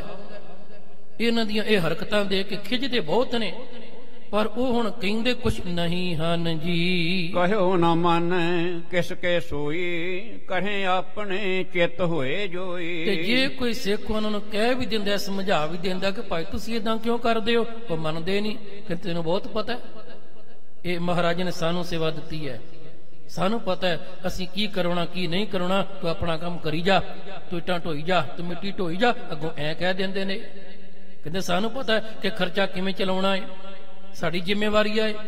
ਜੇ ਕੋਈ ਸਿੱਖ ਇਹਨਾਂ ਨੂੰ ਕਹਿੰਦਾ ਹੈ, ਅੱਜ ਵੀ ਅਸੀਂ ਕਿਸੇ ਨੂੰ ਜਾ ਕੇ ਕਹਿ ਦਈਏ ਕਿਸੇ ਗੁਰੂ ਘਰ ਕਿ ਤੁਸੀਂ ਏਦਾਂ ਕਰਿਓ ਕਰ, ਵੀ ਐ ਜਿਹੜਾ ਵੀ ਇਹ ਏਦਾਂ ਕਰ ਲਿਆ ਕਰੋ, ਉਹ ਕਹਿੰਦਾ ਜਾ ਜਾ ਮੱਥਾ ਟੇਕ ਤੇ ਚੱਲਦਾ ਬਣ, ਤੂੰ ਕੀ ਲੈਣਾ, ਸਾਨੂੰ ਪਤਾ ਅਸੀਂ ਕਿਵੇਂ ਪ੍ਰਬੰਧ ਚਲਾਉਣਾ। ਅੱਜ ਵੀ ਹੈ ਜੀ। ਇਸੇ ਤਰ੍ਹਾਂ ਜਦੋਂ ਕੋਈ ਉਹਨਾਂ ਨੂੰ ਕਹਿੰਦਾ ਹੈ ਨਾ, ਉਹ ਕਹਿੰਦੇ ਜਾਓ ਜਾਓ ਤੁਸੀਂ ਆਪਣਾ ਕੰਮ ਕਰੋ, ਇੱਟਾਂ ਢੋਈ ਜਾਓ, ਸਾਨੂੰ ਇਹ ਕੰਮ ਕਰ ਲੈਣ ਦਿਓ, ਸਾਨੂੰ ਪਤਾ ਸਾਨੂੰ ਕਿਵੇਂ ਕਰਨਾ ਹੈ। ਕਹਿਓ ਨਾ ਮੰਨੈ ਕਿਸ ਕੋ ਸੋਈ, ਕਰਹਿ ਆਪਣੇ ਚਿੱਤ ਹੋਏ ਜੋਈ। ਜੋ ਉਹਨਾਂ ਦਾ ਮਨ ਕਰਦਾ, ਜੋ ਉਹਨਾਂ ਦੇ ਚਿੱਤ ਵਿੱਚ ਆਉਂਦਾ, ਉਸੇ ਤਰ੍ਹਾਂ ਕਰਦੇ ਹਨ ਜੀ। ਹੁਣ ਸਤਿਗੁਰ ਢਿਗ ਸਿੱਖ ਕਹੰਤੇ, ਆਬ ਮਸੰਦ ਨਿਜ ਮਤ ਵਰਤੰਤੇ। ਜਿਸ ਵੇਲੇ ਮਸੰਦ ਸਿੱਖਾਂ ਦੇ ਕਹਿਣ ਤੇ ਨਹੀਂ ਮੰਨਦੇ, ਅੱਗੋਂ ਉਲਟਾ ਹੋਰ ਉਹਨਾਂ ਨੂੰ ਗੱਲਾਂ ਸੁਣਾ ਦਿੰਦੇ ਨੇ, ਤੇ ਸਿੱਖ ਫਿਰ ਸਤਿਗੁਰੂ ਜੀ ਦੇ ਕੋਲ ਜਾ ਕੇ ਬੇਨਤੀ ਕਰਕੇ ਮਸੰਦਾਂ ਦੇ ਬਾਰੇ ਦੱਸ ਦਿੰਦੇ ਹਨ ਜੀ। ਬਨੇ ਸੁਪਾਨ ਪੰਕ ਲਗਵਾਏ, ਏਕ ਈਟ ਕੋ ਚੂਨਾ ਲਾਏ। ਜਾ ਕੇ ਦੱਸਦੇ ਨੇ ਮਹਾਰਾਜ ਕਿ ਜਿਹੜੀਆਂ ਪੌੜੀਆਂ ਨੇ ਸਰੋਵਰ ਦੀਆਂ, ਇਹ ਤੇ ਗਾਰਾ ਲਾ ਲਾ ਕੇ ਤਿਆਰ ਕੀਤੀਆਂ ਜਾ ਰਹੀਆਂ ਨੇ। ਮਹਾਰਾਜ ਕੇਵਲ ਲੋਕਾਂ ਨੂੰ ਵਿਖਾਉਣ ਦੇ ਲਈ ਇੱਕ ਦੀ ਜਿਹੜੀ ਬਾਹਰਲੀ ਇੱਟ ਹੈ ਉੱਥੇ ਤੇ ਗਾਰਾ ਲਗਾਇਆ ਜਾਂਦਾ। ਪਿਆਰੋ 13 ਇੰਚੀ 17 ਇੰਚੀ ਦੀ ਹੋਵੇ, ਦੀਵਾਰ ਕੱਢਣੀ, ਚਨਾਈ ਕਰਨੀ ਹੋਵੇ, ਤੇ ਪਿਆਰੋ ਜਿਹੜੀ ਬਾਹਰ ਵਾਲੀ ਇੱਟ ਹੈ ਉਹਦੇ ਹੇਠਾਂ ਸੀਮਟ ਲਗਾ ਦਿਓ, ਤੇ ਜਿਹੜੀਆਂ ਅੰਦਰ ਵਾਲੀਆਂ ਇਹਨਾਂ ਨੂੰ ਗਾਰਾ ਲਗਾ ਦਿਓ। ਜਿਹਨੇ ਵੇਖਣਾ ਨਾ ਬਾਹਰੋਂ ਹੀ ਦੇਖਣਾ, ਉਹਨੇ ਕਹਿਣਾ ਸੀਮਟ ਦੀ ਚਨਾਈ ਹੈ ਜੀ। ਹੁਣ ਜਿਹੜੀ ਬਾਹਰੋਂ ਤੇ ਉਹ ਸੀਮਟ ਦਿਖਾ ਦਿੰਦੇ ਨੇ, ਪਰ ਅੰਦਰ ਸਾਰੇ ਉਹ ਗਾਰਾ ਲਗਾਉਂਦੇ ਹਨ ਜੀ। ਮੋਹਰੀ ਕੋ ਦਿਖ ਰਾਵਨ ਕਾਰਨ, ਕਹੈ ਕਾਰੀਗਰ ਕਰਹਿ ਸੁਧਾਰਨ। ਸਿੱਖਾਂ ਨੇ ਆਖਿਆ ਮਹਾਰਾਜ ਕਾਰੀਗਰਾਂ ਦਾ ਕੋਈ ਦੋਸ਼ ਨਹੀਂ ਹੈ, ਰਾਜ ਮਿਸਤਰੀਆਂ ਦਾ ਕੋਈ ਦੋਸ਼ ਨਹੀਂ ਹੈ। ਉਹ ਤੇ ਵਿਚਾਰੇ ਕਹਿੰਦੇ ਨੇ ਕਿ ਚੂਨਾ ਲਗਾਉਣਾ ਹੈ, ਪਰ ਇਹ ਜਿਹੜੇ ਤੁਸਾਂ ਨੇ ਇਹ ਅੱਗੇ ਬਣਾਏ ਨੇ ਜਥੇਦਾਰ ਜਿਹੜੇ ਕਰਾਉਣ ਵਾਲੇ ਨੇ ਮਹਾਰਾਜ, ਉਹਨਾਂ ਦੀ ਨੀਅਤ ਚੰਗੀ ਨਹੀਂ ਹੈ, ਉਹਨਾਂ ਦੀ ਨੀਅਤ ਅੰਦਰ ਖੋਟ ਹੈ। ਬਸ ਜਿਹੜੀਆਂ ਸਾਹਮਣੇ ਇੱਟਾਂ ਨੇ ਉਹ ਦਿਖਾਉਣ ਦੇ ਲਈ ਤੇ ਇਹ ਚੂਨੇ ਦੀ ਵਰਤੋਂ ਕਰਵਾ ਲੈਂਦੇ ਨੇ ਮਹਾਰਾਜ, ਬਾਕੀ ਸਭ ਗਾਰੇ ਦੀ ਚਣਾਈ ਹੋ ਰਹੀ ਹੈ ਜੀ। ਅੰਤਰ ਬਨ ਹੈ ਨਿਰੰਤਰ ਕਾਚਾ, ਨਹਿ ਮਸੰਦਨ ਕੋ ਮਨ ਸਾਚਾ। ਮਹਾਰਾਜ ਇਹਨਾਂ ਮਸੰਦਾਂ ਦਾ ਮਨ ਸਾਚਾ ਨਹੀਂ ਹੈ, ਮਨ ਸਾਫ਼ ਨਹੀਂ ਹੈ, ਇਹਨਾਂ ਦੀ ਨੀਅਤ ਚੰਗੀ ਨਹੀਂ ਹੈ। ਅੰਤਰ ਬਨੈ ਨਿਰੰਤਰ ਕਾਚਾ। ਸਤਿਗੁਰੂ ਜੀ ਅੰਦਰਲਾ ਜਿਹੜਾ ਪਾਸਾ ਇਹਨਾਂ ਪੌੜੀਆਂ ਦਾ ਇਹ ਸਾਰਾ ਕੱਚਾ ਤਿਆਰ ਕੀਤਾ ਜਾ ਰਿਹਾ ਹੈ ਜੀ। ਸੁਣ ਸਿੱਖਨ ਤੇ ਪੁਨ ਬੁਲਵਾਏ, ਨਿਕਟ ਦੇਖ ਕਰ ਗੁਰ ਫਰਮਾਏ। ਸਤਿਗੁਰੂ ਮਹਾਰਾਜ ਜੀ ਨੇ ਜਦੋਂ ਸੁਣਿਆ ਤੇ ਫਿਰ ਇਹਨਾਂ ਨੂੰ ਬੁਲਾਇਆ ਜੀ ਆਪਣੇ ਕੋਲ, ਇਹਨਾਂ ਮਸੰਦਾਂ ਨੂੰ। ਜਿਸ ਵੇਲੇ ਆਏ ਗੁਰੂ ਮਹਾਰਾਜ ਜੀ ਨੇ ਇਹਨਾਂ ਨੂੰ ਇਹ ਆਖਿਆ ਹੈ ਜੀ। ਕਾਲ ਰਚਨ ਮਹ ਦੰਬ ਨ ਕਰੀਐ ਹੈ, ਇਹ ਸਤਿਗੁਰ ਕੋ ਸਦਨ ਵਿਚਾਰੀਐ ਹੈ। ਹਜ਼ੂਰ ਜੀ ਕਹਿੰਦੇ ਨੇ ਮਸੰਦੋ, ਇਹ ਤਾਲ ਦੀ ਸੇਵਾ ਦੇ ਵਿੱਚ ਦੰਬ ਨਾ ਕਮਾਓ, ਮਨ 'ਚ ਖੋਟ ਨਾ ਰੱਖੋ, ਬੇਈਮਾਨੀ ਨਾ ਕਰੋ। ਜੇ ਇਮਾਨਦਾਰੀ ਨਾਲ ਸੇਵਾ ਕਰੋਗੇ ਤਰ ਜਾਓਗੇ, ਤੇ ਮਨ 'ਚ ਬੇਈਮਾਨੀ ਰੱਖੋਗੇ ਤੇ ਡੁੱਬ ਜਾਓਗੇ। ਸਾਹਿਬ ਜੀ ਨੇ ਸਮਝਾਇਆ, ਤਾਲ ਰਚਨ ਮੈਂ ਦੰਭ ਨਾ ਕਰੀਏ। ਇਹ ਸਰੋਵਰ ਦੀ ਸੇਵਾ ਦੇ ਵਿੱਚ ਕੋਈ ਦੰਭ, ਕੋਈ ਬੇਈਮਾਨੀ ਨਹੀਂ ਚਾਹੀਦੀ। ਇਹ ਸਤਿਗੁਰ ਕੋ ਸਦਨ ਵਿਚਾਰੀਐ, ਇਹ ਗੁਰੂ ਦਾ ਘਰ ਏ, ਇਹਨੂੰ ਸਤਿਗੁਰ ਦਾ ਘਰ ਸਮਝੋ। ਮਹਾਰਾਜ ਕਹਿੰਦੇ ਇਹਦੇ ਵਿੱਚ ਬੇਈਮਾਨੀ ਕਰੋਗੇ, ਮਨ 'ਚ ਖੋਟ ਰੱਖੋਗੇ, ਨੀਅਤ ਚੰਗੀ ਨਾ ਰੱਖੋਗੇ ਤੇ ਨੁਕਸਾਨ ਉਠਾਵੋਗੇ ਜੀ। ਕਿਉਂ ਸਰਫਾ ਤੁਮ ਡਰ ਕਰ ਧਰੋ, ਚੂਨੋ ਸਰਬ ਲਗਾਵਣ ਕਰੋ। ਤੁਸੀਂ ਖਰਚੇ ਤੇ ਕਿਉਂ ਡਰਦੇ ਹੋ? ਘਰ ਸਤਿਗੁਰੂ ਦਾ, ਖਰਚਾ ਵੀ ਸਤਿਗੁਰੂ ਦਾ, ਤੇ ਤੁਹਾਡਾ ਵਿੱਚ ਕੀ ਜਾਂਦਾ ਹੈ? ਤੁਹਾਡਾ ਤੇ ਵਿੱਚ ਕੋਈ ਰੋੜ ਹੀ ਨਹੀਂ। ਕੇਵਲ ਤੁਸੀਂ ਇਹ ਸਮਝੋ ਕਿ ਤੁਹਾਡੇ ਭਾਗ ਚੰਗੇ, ਤੁਹਾਨੂੰ ਸੇਵਾ ਮਿਲੀ ਹੈ। ਮਹਾਰਾਜ ਕਹਿਣ ਲੱਗੇ, ਇਹ ਤੁਸੀਂ ਸਰਫਾ ਕਿਉਂ ਕਰਦੇ ਹੋ? ਤੁਹਾਨੂੰ ਖਰਚ ਦਾ ਕਾਹਦਾ ਡਰ ਹੈ? ਇਸ ਕਰਕੇ ਜਿਤਨੀ ਵੀ ਚਣਵਾਈ ਹੈ, ਇਹ ਸਾਰੀ ਚੂਨੇ ਦੀ ਪੱਕੀ ਤਰ੍ਹਾਂ ਕਰਵਾਈ ਜਾਵੇ ਜੀ। ਧਨ ਕੀ ਕਮੀ ਨਾ ਕੋ ਰਹੈ, ਸ਼ਰਧਾ ਤਰ ਹੈ ਸੇਵਾ ਜੋਗ ਹੈ। ਕਹਿਣ ਲੱਗੇ ਧਨ ਦੀ ਕੋਈ ਕਮੀ ਨਾ ਰਹੇਗੀ, ਕੋਈ ਘਾਟ ਨਾ ਰਹੇਗੀ, ਸ਼ਰਧਾ ਤਰੈ ਸੇਵ ਜੋਗਾ ਹੈ। ਕਹਿਣ ਲੱਗੇ ਜਿਹੜਾ ਵੀ ਮਹਾਰਾਜ ਕਹਿੰਦੇ ਸੇਵਾ ਕਰੇ, ਉਹ ਪਹਿਲਾਂ ਅੰਦਰ ਸ਼ਰਧਾ ਰੱਖੇ, ਪਹਿਲਾਂ ਭਰੋਸਾ ਰੱਖੇ, ਗੁਰੂ ਤੇ ਵਿਸ਼ਵਾਸ ਰੱਖੇ, ਯਕੀਨ ਰੱਖੇ। ਮੈਨੂੰ ਇੱਕ ਬੜੀ ਸੋਹਣੀ ਇੱਕ ਵਿਦਵਾਨ ਦੀ ਗੱਲ ਚੇਤੇ ਆ ਗਈ ਜੀ, ਉਦਾਹਰਨ ਬੜੀ ਪਿਆਰੀ, ਉਹ ਢੁੱਕਦੀ ਹੈ ਜੀ। ਉਹ ਕਹਿੰਦੇ ਨੇ ਇੱਕ ਨਾ ਥਰੇਸ ਨਾਮ ਦਾ ਜੀ ਪਾਦਰੀ ਹੋਇਆ, ਉਹ ਕਿਸੇ ਇੱਕ ਟਾਊਨ ਵਿੱਚ ਚਲਿਆ ਗਿਆ ਤੇ ਟਾਊਨ ਅੰਦਰ ਜਾ ਕੇ ਟਾਊਨ ਦੇ ਲੋਕਾਂ ਨੂੰ ਇਕੱਤਰ ਕੀਤਾ। ਕਹਿੰਦਾ ਕਿ ਮੇਰੇ ਮਨ ਵਿੱਚ ਨਾ ਇੱਕ ਫੁਰਨਾ ਬਣਿਆ ਕਿ ਤੁਹਾਡੇ ਟਾਊਨ ਦੇ ਵਿੱਚ ਇੱਕ ਬਹੁਤ ਵੱਡੀ ਚਰਚ ਬਣਾਈ ਜਾਏ। ਲੋਕ ਕਹਿੰਦੇ ਬੜੀ ਚੰਗੀ ਗੱਲ ਹੈ, ਬੜੀ ਵਧੀਆ ਗੱਲ ਹੈ ਕਿ ਜੇ ਟਾਊਨ ਵਿੱਚ ਚਰਚ ਬਣ ਜਾਏ ਤੇ ਹੋਰ ਕੀ ਚਾਹੀਦਾ ਕਿ ਸਾਡਾ ਪਿੰਡ ਨਿੱਕਾ ਜਿਹਾ, ਇਸ ਕਰਕੇ ਤੁਸੀਂ ਇਹ ਬਣਾ ਦਿਓ, ਚਰਚ ਹੈ ਕੋਈ ਨਹੀਂ ਤੇ ਬੜੀ ਚੰਗੀ ਗੱਲ ਹੈ। ਉਹ ਕਹਿੰਦਾ ਐ ਕਰੋ, ਚਰਚ ਬਣੇਗੀ ਬਹੁਤ ਵੱਡੀ ਕਮਾਲ ਦੀ, ਪਰ ਤੁਸੀਂ ਸਾਰੇ ਥੋੜਾ ਥੋੜਾ ਯੋਗਦਾਨ ਪਾਓ। ਜਦੋਂ ਯੋਗਦਾਨ ਮੰਗਿਆ ਤੇ ਸਾਰੇ ਕਹਿੰਦੇ ਵੀ ਤੇਰੇ ਕੋਲ ਕਿੰਨੇ ਕੁ ਪੈਸੇ ਨੇ? ਉਹਨੇ ਕਹਿੰਦੇ ਨੇ ਵੀ ਇੱਕ ਪੈਨੀ, ਹਾਂਜੀ ਜੇ ਇੱਕ ਆਪਾਂ ਸੈਂਟ ਕਹਿ ਲਈਏ, 1 ਸੈਂਟ ਉਹਨੇ ਆਪਣੀ ਤਲੀ ਤੇ ਰੱਖਿਆ। ਉਹ ਕਹਿੰਦਾ ਮੇਰੇ ਕੋਲ 1 ਸੈਂਟ ਹੈ, ਬਾਕੀ ਤੁਸੀਂ ਜਿੰਨਾ ਕੁ ਹੋ ਸਕਦਾ ਉਹ ਸਹਿਯੋਗ ਦਿਓ। ਤੇ ਸਾਰੇ ਹੱਸਣ ਲੱਗ ਪਏ, ਕਹਿਣ ਲੱਗੇ ਸਾਨੂੰ ਤੇਰੀਆਂ ਗੱਲਾਂ ਤੋਂ ਪਤਾ ਲੱਗਦਾ ਸੀ ਕਿ ਤੂੰ ਕਮਲਾ ਝੱਲਾ ਹੈ। ਉਹ ਕਹਿੰਦਾ ਕਿਉਂ? ਕਹਿਣ ਲੱਗੇ ਕੋਲ ਤੇਰੀ 1 ਪੈਨੀ ਹੈ, 1 ਸੈਂਟ ਹੈ, ਤੇ ਗੱਲਾਂ ਕਰਨਾ ਕਿ ਬਹੁਤ ਵੱਡੀ ਚਰਚ ਬਣਾਉਣੀ ਹੈ, ਤੂੰ ਕਮਲਾ ਹੈ, ਜਾ ਚਲਿਆ ਜਾ ਜਿੱਥੋਂ ਆਇਆ। ਪਰ ਉਹਨੇ ਬੜੇ ਕਮਾਲ ਦੀ ਬਾਤ ਕਹੀ। ਉਹ ਕਹਿੰਦਾ ਕਮਲਾ ਮੈਂ ਨਹੀਂ, ਕਮਲੇ ਤੁਸੀਂ ਜੇ। ਉਹ ਕਹਿੰਦੇ ਕਿਉਂ? ਕਹਿੰਦਾ ਤੁਹਾਨੂੰ ਤਲੀ ਤੇ ਮੇਰੇ 1 ਸੈਂਟ ਦਿਖਾਈ ਪਈ, 1 ਪੈਨੀ ਨਜ਼ਰ ਆਈ, ਪਰ ਨਾਲ ਖਲੋਤਾ ਉਹ ਖੁਦਾ ਨਜ਼ਰ ਨਾ ਆਇਆ ਕਿ ਜਿਹਦੀ ਚਰਚ ਬਣਾਉਣੀ ਹੈ। ਕਹਿੰਦਾ ਕਮਲਿਓ ਤੁਹਾਨੂੰ ਖੁਦਾ ਨਜ਼ਰ ਨਾ ਆਇਆ ਮੇਰੇ ਨਾਲ ਖਲੋਤਾ, ਜਿਹਦੀ ਚਰਚ ਬਣਨੀ, ਜਿਹਦਾ ਧਰਮ ਸਥਾਨ ਬਣਨਾ, ਉਹ ਦਿਖਾਈ ਨਾ ਪਿਆ ਤੁਹਾਨੂੰ, ਕੇਵਲ 1 ਸੈਂਟ ਨਜ਼ਰ ਆਇਆ। ਪਰ ਚਲਿਓ ਇਹ ਤੇ ਕੇਵਲ ਅਸਾਂ ਨੇ ਸ਼ੁਰੂਆਤ ਕਰਨੀ ਹੈ, ਚਰਚ ਤੇ ਉਹਨੇ ਬਣਾਉਣੀ ਜਿਹਦੀ ਚਰਚ ਬਣਾਈ ਜਾਣੀ ਹੈ। ਇਹ ਮੰਦਿਰ ਜਿਹਦਾ ਬਣਨਾ, ਧਰਮ ਸਥਾਨ ਜਿਹਦਾ ਬਣਨਾ, ਬਣਾਉਣਾ ਤੇ ਉਹਨੇ ਹੈ, ਅਸੀਂ ਤੇ ਕੇਵਲ ਸ਼ੁਰੂਆਤ ਕਰਨੀ ਹੈ। ਕਹਿੰਦੇ ਜਦੋਂ ਆਹ ਗੱਲ ਕਈ ਲੋਕਾਂ ਨੇ ਸਹਿਯੋਗ ਦਿੱਤਾ ਤੇ ਬਹੁਤ ਵੱਡੀ ਉੱਥੇ ਚਰਚ ਬਣੀ, ਟਾਊਨ ਦੇ ਵਿੱਚ ਬਹੁਤ ਵੱਡੀ ਚਰਚ ਬਣੀ। ਕੇਵਲ ਚਰਚ ਦੀ ਬਾਤ ਨਹੀਂ, ਗੁਰੂ ਕੇ ਸਿੱਖਾ ਤੂੰ ਕੋਈ ਵੀ ਕਾਰਜ ਕਰਨਾ ਹੈ, ਆਪਣੇ ਘਰ ਦਾ ਕਾਰਜ ਕਰ, ਚੱਲ ਗੁਰੂ ਦਾ ਕਾਰਜ ਤੇ ਗੁਰੂ ਨੇ ਕਰਨਾ ਹੀ ਕਰਨਾ ਹੈ। ਤੂੰ ਵੀ ਗੁਰੂ ਤੇ ਭਰੋਸਾ ਰੱਖ ਕੇ ਅਰਦਾਸ ਕਰਕੇ ਆਰੰਭ ਕਰ, ਗੁਰੂ ਤੇਰੇ ਤੇ ਮਿਹਰ ਕਰੇਗਾ। ਇਹ ਸੋਚ ਉਹ ਵਾਹਿਗੁਰੂ ਮੇਰੇ ਨਾਲ ਹੈ, ਪਰਮੇਸ਼ਵਰ ਮੇਰੇ ਨਾਲ ਹੈ। ਪਿਆਰੇ ਬੜੇ ਨੇ ਜਿਹੜੇ ਭਰੋਸਾ ਕਰਦੇ ਨੇ ਜੀ। ਸਤਿਗੁਰੂ ਮਹਾਰਾਜ ਨੇ ਕਿਰਪਾ ਕੀਤੀ, ਕਹਿਣ ਲੱਗੇ ਕਿ ਤੁਸੀਂ ਸਰਫਾ ਕਿਉਂ ਕਰਦੇ ਹੋ? ਧਨ ਦੀ ਕੋਈ ਕਮੀ ਨਾ ਰਹੇਗੀ। ਹਾਂ ਜੇ ਸੇਵਾ ਕਰਨੀ ਹੈ ਤੇ ਪਹਿਲਾਂ ਮਨ ਵਿੱਚ ਪੂਰਨ ਭਰੋਸਾ, ਸ਼ਰਧਾ, ਵਿਸ਼ਵਾਸ ਪ੍ਰਤੀਤ ਗੁਰੂ ਤੇ ਲਿਆਵੋ ਜੀ। ਸੁਣ ਮਸੰਦ ਗਣ ਬਾਕ ਬਖਾਨਿਓ, ਸਿੱਖਨ ਕਛੂ ਭੇਵ ਨਾ ਜਾਣਿਓ। ਮਸੰਦਾਂ ਨੇ ਅੱਗੋਂ ਆਪਣੀਆਂ ਹਰਕਤਾਂ ਤੇ ਪਰਦਾ ਪਾਉਣ ਦੇ ਲਈ, ਆਪਣੇ ਕਮਜ਼ੋਰੀ ਨੂੰ ਛੁਪਾਉਣ ਦੇ ਲਈ ਕਹਿੰਦੇ ਮਹਾਰਾਜ ਇਹ ਜਿਹੜੇ ਸਿੱਖ ਨੇ ਇਹਨਾਂ ਨੂੰ ਅਸਲ ਵਿੱਚ ਪਤਾ ਨਹੀਂ ਹੈ, ਇਹਨਾਂ ਨੂੰ ਸਮਝ ਨਹੀਂ ਹੈ, ਇਹਨਾਂ ਨੂੰ ਪੂਰਾ ਭੇਦ ਨਹੀਂ ਹੈ ਜੀ। ਤਰਾਬਰ ਟਿਗਿਆਨ ਬਤਾਵੈ ਦਰਬ ਮਸੰਦ ਨਹੀਂ ਸਰ ਲਾਵੈ। ਸਤਿਗੁਰੂ ਜੀ ਇੱਕ ਸਿੱਖ ਆਪ ਜੀ ਦੇ ਪਾਸ ਆ ਕੇ ਕਹਿ ਦਿੰਦਾ ਹੈ ਕਿ ਅਸੀਂ ਸਰੋਵਰ ਦੀ ਉਸਾਰੀ ਜਿਹੜੀ ਆ ਉਹ ਸਹੀ ਨਹੀਂ ਕਰਵਾ ਰਹੇ, ਅਸੀਂ ਖਰਚਾ ਪੂਰਾ ਨਹੀਂ ਕਰ ਰਹੇ, ਅਸੀਂ ਚੂਨੇ ਦੀ ਵਰਤੋਂ ਬੜੀ ਘੱਟ ਕਰਵਾ ਰਹੇ ਹਾਂ। ਇੱਕ ਸੱਖ ਤੁਹਾਨੂੰ ਆਣ ਕੇ ਇਹ ਗੱਲ ਕਹਿ ਦਿੰਦਾ ਹੈ ਜੀ। ਧਨ ਕੋ ਆਵਣ ਜਾਵਣ ਜੋਈ ਤਿਸ ਗਤ ਕੋ ਨਹਿ ਜਾਣੈ ਕੋਈ। ਪਰ ਮਹਾਰਾਜ ਇਹ ਧਨ ਆਉਂਦਾ ਕਿੱਥੋਂ ਆ, ਇਹਦਾ ਇੰਤਜ਼ਾਮ ਕਿਵੇਂ ਕਰਨਾ, ਲਿਆਉਣਾ ਕਿੱਥੋਂ ਆ, ਪ੍ਰਬੰਧ ਕਿਵੇਂ ਕਰਨਾ, ਇਹ ਤੇ ਸਿੱਖ ਜਾਣਦਾ ਨਹੀਂ, ਤੇ ਸਾਨੂੰ ਪਤਾ ਹੈ ਨਾ ਅਸੀਂ ਕਿਵੇਂ ਕਰਦੇ ਆ। ਫਿਰ ਮਨ 'ਚ ਖਿਆਲ ਆ ਗਿਆ ਫਿਰ ਸਾਰਾ ਪ੍ਰਬੰਧ ਸਾਡੇ ਕਰਕੇ ਹੈ, ਸਾਰਾ ਸਿਲਸਿਲਾ ਸਾਡੇ ਕਰਕੇ ਹੈ। ਨਹੀਂ ਜੀ, ਮਹਾਰਾਜ ਕਹਿੰਦੇ ਬਿਲਕੁਲ ਸੱਜਣਾ ਇਹ ਤੇਰੇ ਮਨ ਦਾ ਭੁਲੇਖਾ ਹੈ। ਇਹ ਵਾਹਿਗੁਰੂ ਆਪ ਹੀ ਸਭ ਕੁਝ ਕਰਾਉਣ ਵਾਲਾ, ਉਹੀ ਕਰਾਉਣ ਵਾਲਾ ਹੈ। ਮਤਾ ਤੂੰ ਆਪਣੇ ਆਪ ਨੂੰ ਕਰਤਾ ਸਮਝੇ ਕਿ ਮੈਂ ਕਰਤਾ ਨਾ।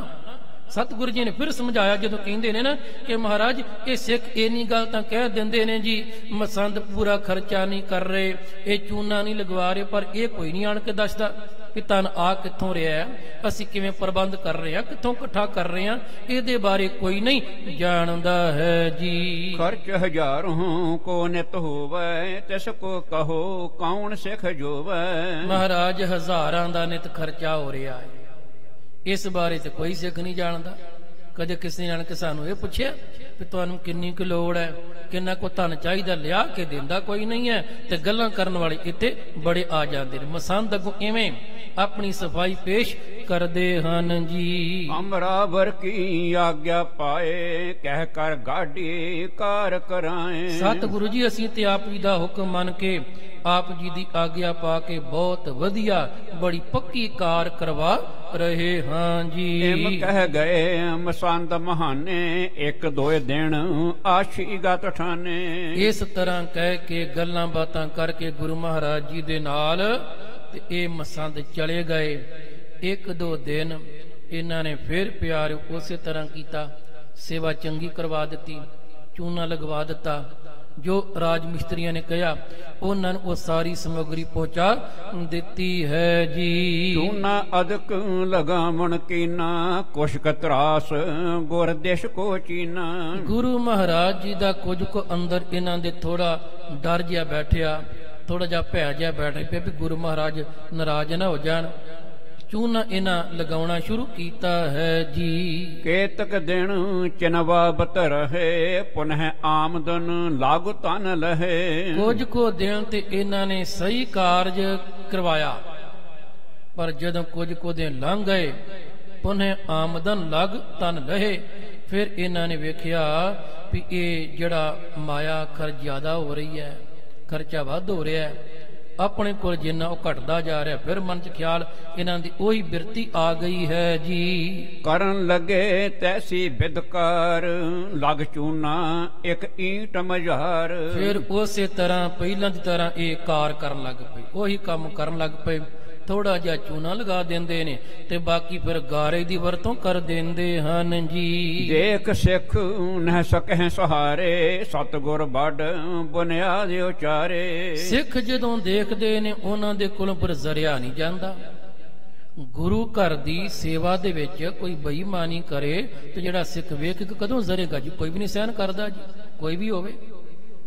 ਗੁਰੂ ਘਰ ਦੀ ਕਾਰ ਵਿੱਚ ਕੋਈ ਹੇਰਾ ਫੇਰੀ ਕਰਦਾ ਪਿਆ, ਕੋਈ ਬੇਈਮਾਨੀ ਕਰਦਾ ਪਿਆ, ਕੋਈ ਲਾਲਚ ਰੱਖ ਕੇ ਪਿਆਰੇ ਕਾਰ ਵਿੱਚ ਕੋਈ ਧੋਖਾ ਕਮਾਉਂਦਾ ਪਿਆ ਏ, ਤੇ ਜੇ ਸਿੱਖ ਨੂੰ ਪਤਾ ਉਹ ਨਹੀਂ ਬਰਦਾਸ਼ਤ ਕਰਦਾ। ਇੱਕ ਪਾਸੇ ਕਹਿੰਦੇ ਗੁਰੂ ਮਹਾਰਾਜ ਕਹਿੰਦੇ ਨੇ ਇਹਦੀ ਬੁਨਿਆਦ ਇਹਨੀ ਪੱਕੀ ਰੱਖਣੀ ਹੈ, ਇਹਦੀ ਨੀਂਹ ਕਦੇ ਹਿੱਲੇਗੀ ਨਾ, ਇੰਨੀ ਮਜ਼ਬੂਤ ਅਸਾਂ ਨੇ ਇਹ ਰੱਖਣੀ ਹੈ ਜੀ। ਕਾਰ ਮਸੰਦ ਬਣਾਵਣ ਦੰਬਹ ਦਿਸ਼ ਦੋਨੋਂ ਤੇ ਹੋ ਤੇ ਅਚੰਬਹ।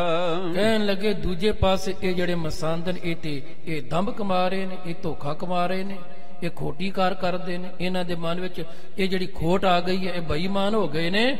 ਸਿੱਖ ਜਿਹੜੇ ਨੇ ਦੋਨਾਂ ਪਾਸਿਆਂ ਤੋਂ ਬੜੀ ਹੈਰਾਨੀ ਹੁੰਦੀ ਹੈ ਕਿ ਗੁਰੂ ਮਹਾਰਾਜ ਕਹਿ ਰਹੇ ਨੇ ਕਿ ਬੜਾ ਪੱਕਾ ਬਣਾਉਣਾ ਹੈ ਤੇ ਜਿਹੜੇ ਮਸੰਦ ਨੇ ਉਹ ਕੰਮ ਕੱਚਾ ਕਰਵਾ ਰਹੇ ਹਨ ਜੀ। ਰਹਿ ਨਾ ਸਕਹਿ ਮੇਰਾ ਗੁਰ ਟਿਕਿਆ ਏ ਜਹ ਬੈਠੇ ਗੁਰ ਸਹਿਜ ਸੁਭਾਏ। ਸਿੱਖਾਂ ਦੇ ਕੋਲੋਂ ਰਿਹਾ ਨਾ ਗਿਆ।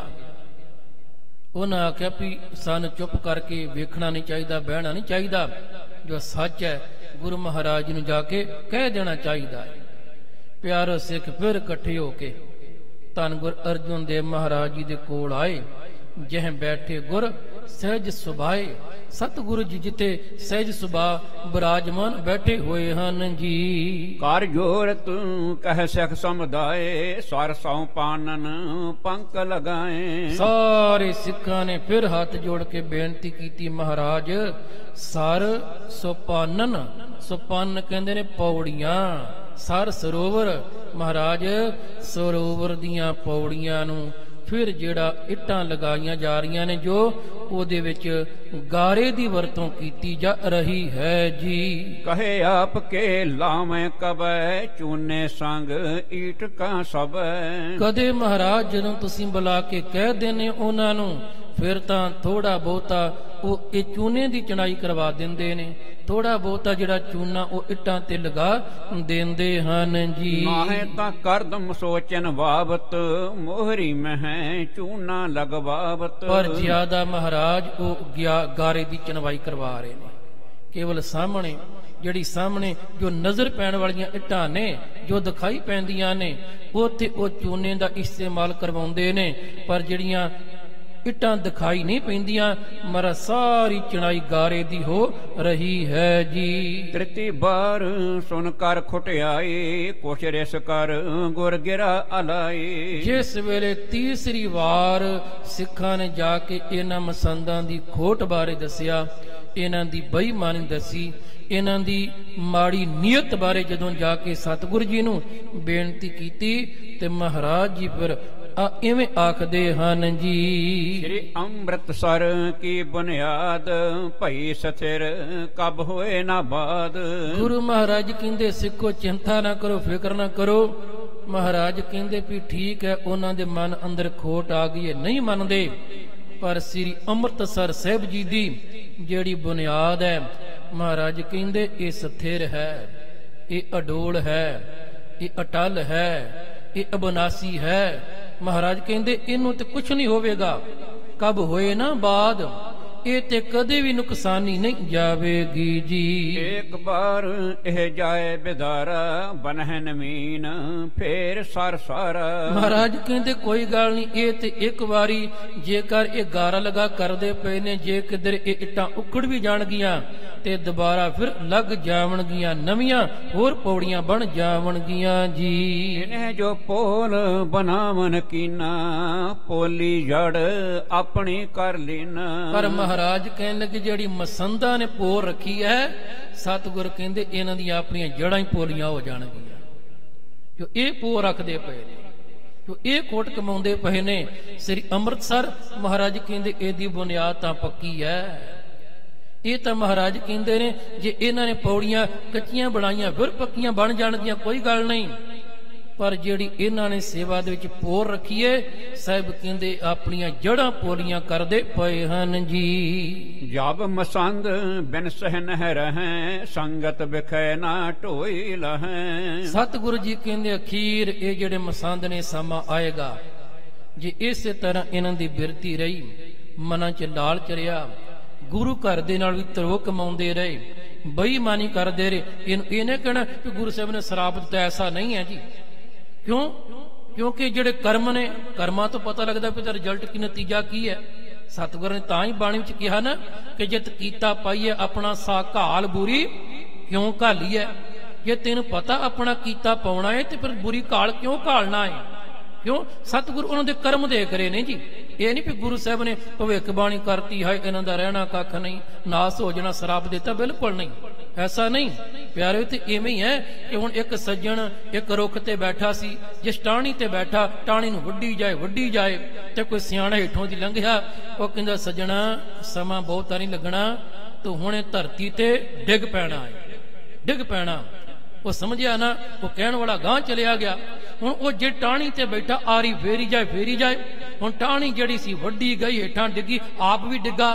ਕਹਿੰਦਾ ਕਮਾਲ ਹੈ, ਡਿੱਗਣਾ ਤੇ ਮੈਂ ਸੀ, ਇਹਨੂੰ ਪਤਾ ਕਿਵੇਂ ਲੱਗ ਗਿਆ? ਪਹਿਲਾਂ ਦੌੜ ਕੇ ਉਹਦੇ ਮਗਰ ਗਿਆ ਤੇ ਜਾ ਕੇ ਕਹਿੰਦਾ ਚੱਲ ਠੀਕ ਹੈ, ਡਿੱਗ ਗਿਆ ਮੈਂ, ਸੱਟ ਮੇਰੇ ਲੱਗੀ, ਪਰ ਤੈਨੂੰ ਕਿਦਾਂ ਪਤਾ ਲੱਗਾ ਮੈਂ ਡਿੱਗ ਪੈਣਾ? ਕਹਿੰਦਾ ਮੂਰਖਾ, ਤੇਰੇ ਕਰਮ ਹੀ ਡਿੱਗਣ ਵਾਲੇ ਸਨ, ਜਿਹੜਾ ਤੂੰ ਕੰਮ ਕਰਦਾ ਪਿਆ। ਜਿਹੜੀ ਟਾਹਣੀ ਤੇ ਬੈਠਾ ਉਹਨੂੰ ਵੱਢੀ ਜਾਣਾ, ਡਿੱਗਣਾ ਹੀ ਡਿੱਗਣਾ। ਉਹਨੇ ਸ਼ਰਾਬ ਥੋੜੀ ਦੇਤਾ ਜੀ, ਉਹਨੇ ਕਰਤੂਤ ਦੇਖੀ ਪਿਆ ਤੈਨੂੰ ਫਲ ਮਿਲਣਾ। ਸਤਿਗੁਰੂ ਮਹਾਰਾਜ ਜੋ ਕਹਿੰਦੇ ਨੇ ਇਹ ਨਹੀਂ ਵੀ ਸ਼ਰਾਪ ਦੇ ਰਹੇ ਨੇ, ਬਿਲਕੁਲ ਨਹੀਂ। ਗੁਰੂ ਮਹਾਰਾਜ ਵੇਖਦੇ ਨੇ ਕਿ ਜਿਹੜੇ ਕਰਮਾਂ ਦੇ ਤੂੰ ਬੀਜ ਬੀਜਦਾ ਪਿਆ ਏ, ਪਿਆਰਿਆ ਗਾਂ ਫਲ ਵੀ ਤੈਨੂੰ ਉਹੋ ਜਿਹਾ ਮਿਲਣਾ ਹੈ।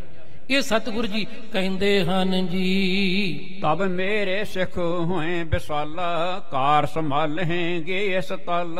ਮਹਾਰਾਜ ਕਹਿੰਦੇ ਕੋਈ ਨਹੀਂ, ਸਮਾਂ ਆਏਗਾ ਮਸੰਦ ਚਲੇ ਜਾਣਗੇ, ਇਹਨਾਂ ਦੀ ਜਿਹੜੀਆਂ ਪੋਰੀਆਂ ਆਪਣੀਆਂ ਕਰਦੇ ਪਏ ਨੇ ਪੱਟੀਆਂ ਜਾਣਗੀਆਂ, ਫਿਰ ਮੇਰੇ ਸਿੱਖ ਆਉਣਗੇ। ਮਹਾਰਾਜ ਕਹਿੰਦੇ ਆਪ ਉਹ ਸਾਰੀ ਕਾਰ ਸੇਵਾ ਸੰਭਾਲਣਗੇ ਜੀ। ਸੋ ਚੂਨਾ ਅਦਕ ਲਗਾਮ ਹੈ, ਪਬੜੀ ਪਾਕੀ ਪਰਮ ਬਨਾਮ ਹੈ। ਉਹ ਫਿਰ ਆਪੇ ਇੱਟਾਂ ਵੀ ਪੱਕੀਆਂ ਲਗਾਉਣਗੇ, ਚੂਨਾ ਵੀ ਲਗਾਉਣਗੇ, ਫਿਰ ਐਨ ਪੱਕੀਆਂ ਪੌੜੀਆਂ ਮੇਰੇ ਸਿੱਖ ਆਉਣਗੇ। ਜਦੋਂ ਉਹ ਸੇਵਾ ਕਰਨਗੇ ਆਪੇ ਲਗਵਾ ਲੈਣਗੇ, ਪੱਕੀਆਂ ਪੌੜੀਆਂ ਬਣਾਵਣਗੇ ਜੀ। ਸਰ ਕੀ ਜੜਾਂ ਸਥਿਰ ਜੋ ਕਰ ਹੈ, ਆਪਨ ਸਥਿਰਤਾ ਕੋ ਸੋ ਪਰੈ। ਸਤਿਗੁਰੂ ਜੀ ਕਹਿਣ ਲੱਗੇ ਜਿਹੜਾ ਸਰ ਦੀਆਂ ਸਰੋਵਰ ਦੀਆਂ ਤਾਲ ਦੀਆਂ ਜੜਾਂ ਪੱਕੀਆਂ ਕਰੇਗਾ, ਮਹਾਰਾਜ ਕਹਿੰਦੇ ਸੱਚ ਕਰਕੇ ਜਾਣਿਓ ਉਹਦੀਆਂ ਆਪਣੀਆਂ ਜੜਾਂ ਵੀ ਪੱਕੀਆਂ ਹੋ ਜਾਣਗੀਆਂ।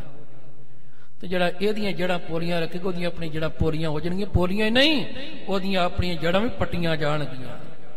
ਜਿਹੜਾ ਸੇਵਾ ਦੇ ਵਿੱਚ ਬੇਈਮਾਨੀ ਰੱਖੇਗਾ, ਕੋਟ ਰੱਖੇਗਾ, ਜੋ ਮੇਰੇ ਸਾਹਿਬ ਨੇ ਕਿਹਾ ਲਾਲਚ ਰੱਖੇਗਾ, ਸਤਿਗੁਰੂ ਨੇ ਕਿਹਾ ਵੀ ਇਹ ਜਿਹੜਾ ਸਰੋਵਰ ਦੀਆਂ ਜੜਾਂ ਤੁਮਾਰਾ ਕਿ ਪੌੜੀਆਂ, ਜਿਹੜਾ ਇਹ ਪੌੜੀਆਂ ਪੱਕੀਆਂ ਰੱਖੇਗਾ ਉਹਦੀਆਂ ਆਪਣੀਆਂ ਜੜਾਂ ਵੀ ਪੱਕੀਆਂ ਹੋਣਗੀਆਂ ਜੀ। ਦੰਭ ਮਸੰਦਨ ਕੀਨ ਜੋ ਤਲ, ਜੜ ਨਾ ਰਹੇ ਇਨ ਕੀ ਚਰੰਕਲ।